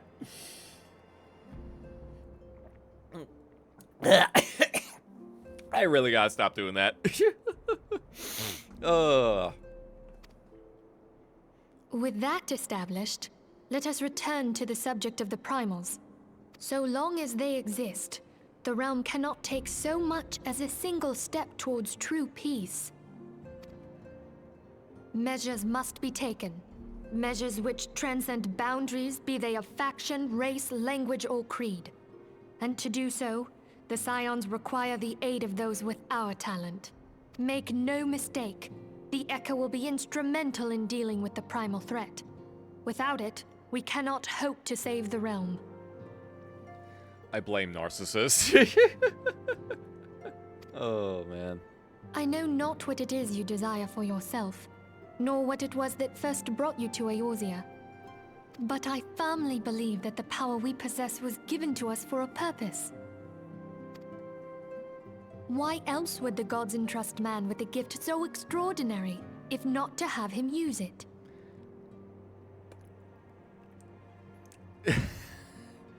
There's oh gods, I'm forgetting if there's like an actual like explanation for this in particular, And but I'm so drawing a I blank. implore you, lend us your power. Do I get paid handsomely? Then I'm in.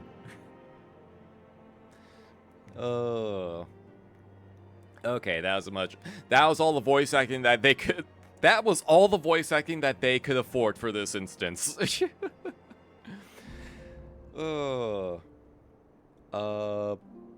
purpose of plot convenient exposition. Yeah, there you go. There you go. Naturally, your aid will not go unrewarded. We are fortunate to have a number of influential allies, and at a word from me, they will gladly afford you certain privileges that might otherwise be denied you. The right to employ retainers, for example. Ah, yep. We get our retainers at this point. Are you familiar with them? They are individuals who may be relied upon to manage your assets and belongings on your behalf. Hey, Tataru. The papers you requested, my lady.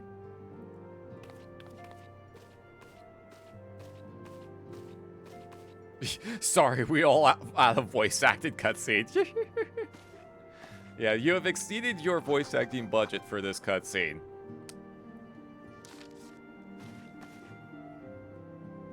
You get paid, but any expenses are to be reported to the Lalafella you see passed up the stairs. Gods help you if you upset her. Oh, man. Thank you, Tataru. Oh, the pleasure is mine, my lady.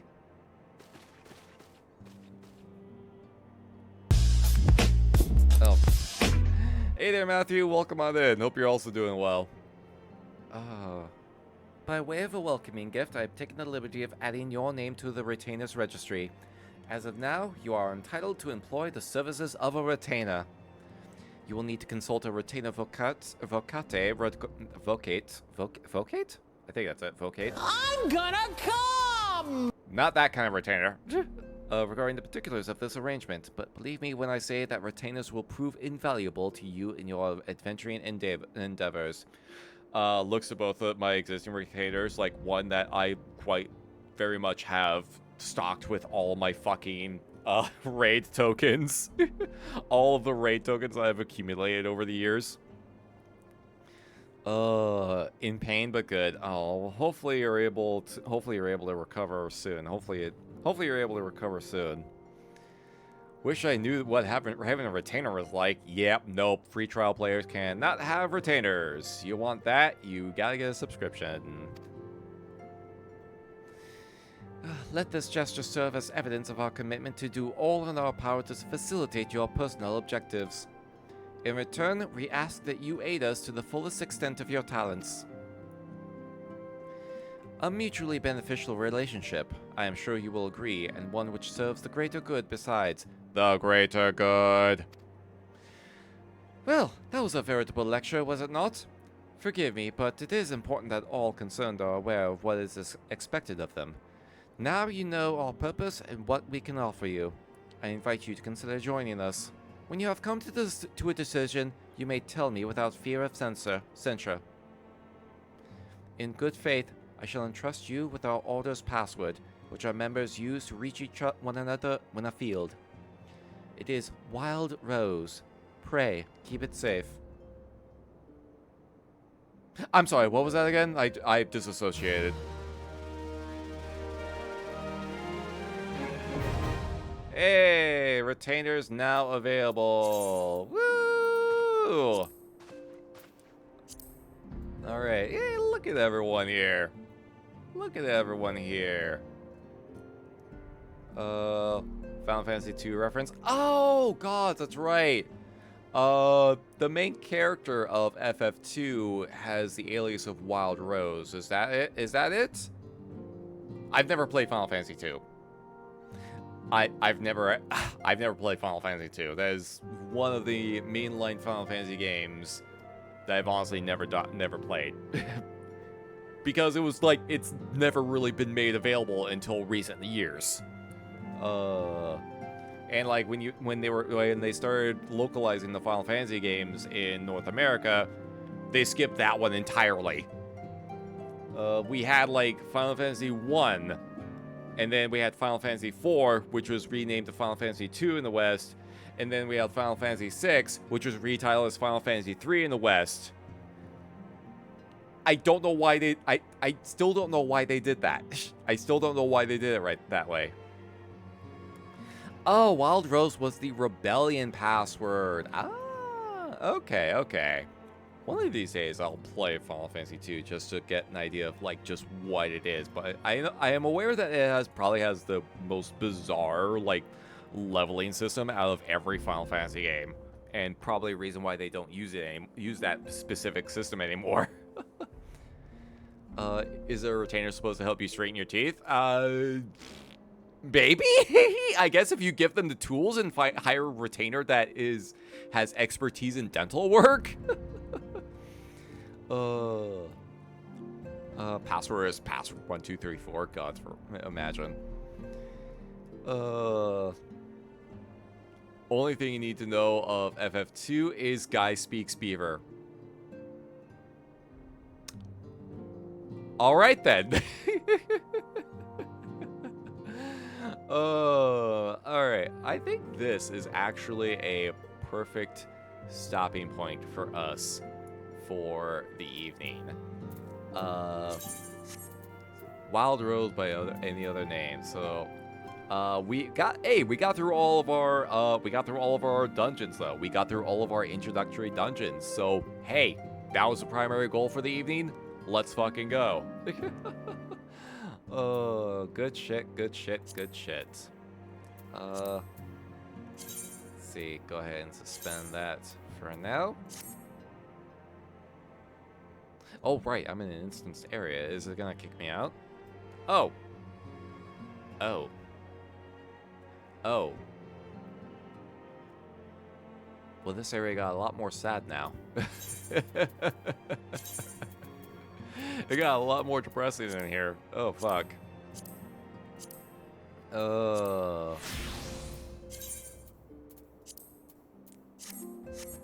New crafting job coming with Evercold dentistry. Gods. Oh, God. Oh, man. Imagine if, like, if the Scions are getting back together for Evercold. Imagine if, like, we come back to the Waking Sands. Imagine if we actually come back to the Waking Sands. There's still a few people here. Okay, yeah, there's a couple of individuals here. Yeah, I already got that. Yeah, why not? That ain't happening, guys. But what if, though? But what if? I know we have our base of operations in Morduna back up and running, but like, imagine if they set this up again. Imagine if they set this up again.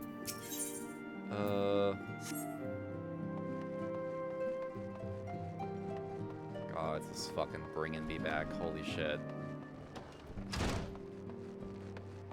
All right, let's go ahead. We'll return to Tuliol, and then we'll call it a night. Would be funny if we return to the Waking Sands one more time. I know, right? Just for old time's sake. Just for old time's sake. Oh, man. But nah, we got a good amount done. We got a good amount done here. And next time we pick this up, we will get our proper introduction to the Scions of the Seventh Dawn. Let's go ahead and hop over here, shall we? And yep, there we go. Whoop. Oh man, good shit, good shit, good shit. Gods, yeah, no, going through those dungeons, like, holy shit, it was like trying to remember what everything was all about. And I'm just remembering what some of those original encounters were. Because, yeah, nice little trip down memory lane for sure. Very much a nice trip down memory lane. For sure, for sure. Oh, man. Ugh, excuse me. Oh, man. Alright. Let's see. Actually, let me go ahead and do a little extra friendly reminder while I'm getting ready to find someone to raid out to. Hey, if you are in the Discord server, voting for this month's Cemetery Cinema film is still in the works. And I will be tallying everything up at midnight tonight. So in about 15-ish minutes, I'll be tallying the votes. I will not say what the current standing is because I don't want to risk influencing anything, but it is very interesting, and is shaping up in a different way than I expected it to be. So if you are in the Discord server, wink wink nudge nudge, feel free to get your votes in before the top of the hour. And whatever gets the most votes, we will be watching this Friday for Cemetery Cinema. Also, I think the connection is actually probably fixed now, so maybe maybe my ISP was just fucking with us. Maybe our internet was just fucking with us. Oh, maybe. But at least I didn't notice the internet like cutting out at any point during this evening, so that's good at the very least. That is good at the very least. Oh man. All right. Who is on? Oh, so okay. So possible thing. Also, speaking of scheduling stuff,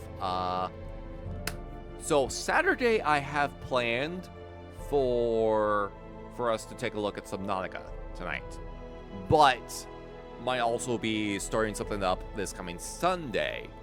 That's been in the works for waiting for due in a little bit, so I need to like double check just if we're good on Sunday. The only problem is that would be like 3 days of streams in a row. So I need to like think about that. I need to think of that, like, and if I do the stream on Monday, that'd be 4 days of streams in a row. I like contemplating like try to make sure. I'm contemplating like bumping Subnautica to next week if that does happen, because like 4 days of streams in a row feels like a lot for me. Feels like a lot for me. Making a race car coffin bed? Not right now. But yeah, like I'm contemplating like bumping Subnautica to next Friday instead. And it would essentially take next week's horror stream day, since we finished Resident Evil 0. So I'm contemplating that, just to make sure, because like, yeah, 4 days of streams in a row seems like a lot. Matthew, thank you for summoning the dancing skeletons. So I will let you all know what's going on that front once I like confirm a couple things. Because I also want to try and see if I can make funny little promo thumbnail for it. Isn't the ocean horror because of Cthulhu? I mean, it is kind of funny because Subnautica does have the horror tag. That's kind of the primary reason why I'm thinking about putting it on the horror stream day. It does have the horror tag, so that's kind of why I was thinking that. I was initially thinking about putting it on Saturday because that would allow us to actually like get to it. But also I'm not going to be around next Saturday. So I'm thinking, okay, and since we've already finished Resident Evil 0, I can probably put it on the horror stream slot next week.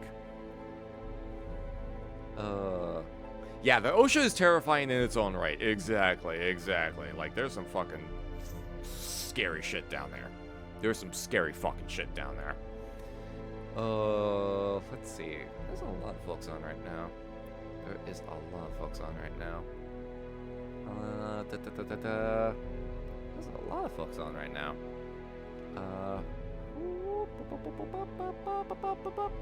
Raid you not that long ago.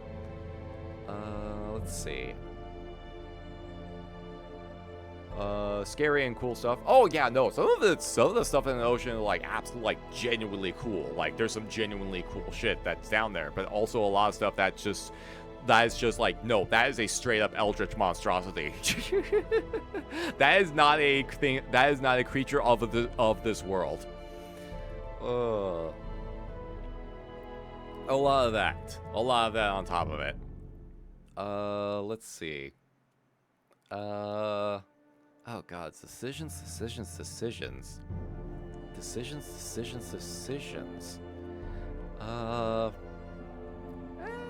You know what? Why not? I haven't had... Your schedule is kind of usually all over the place. I don't really get too many chances to kind of send folks over to you. And you are a chill individual. I'm going to send you all over to Arkoff.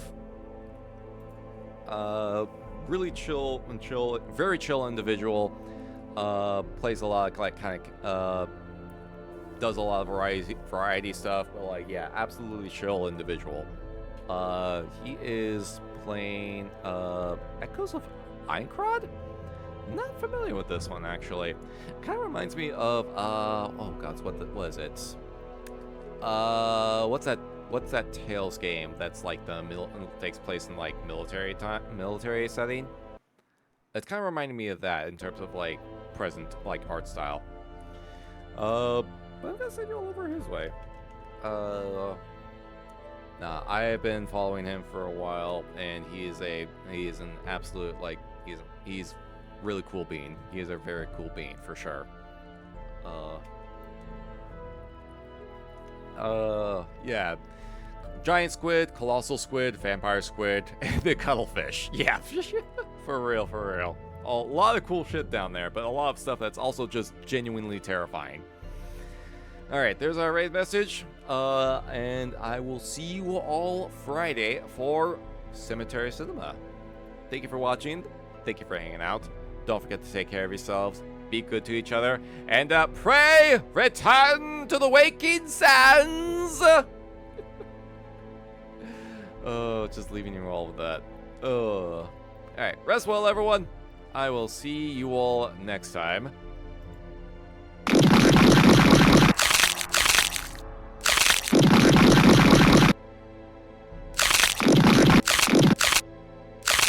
And have pleasant nightmares.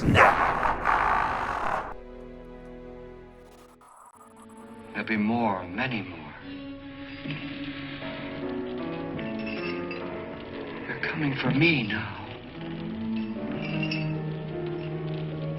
And then they'll come for you.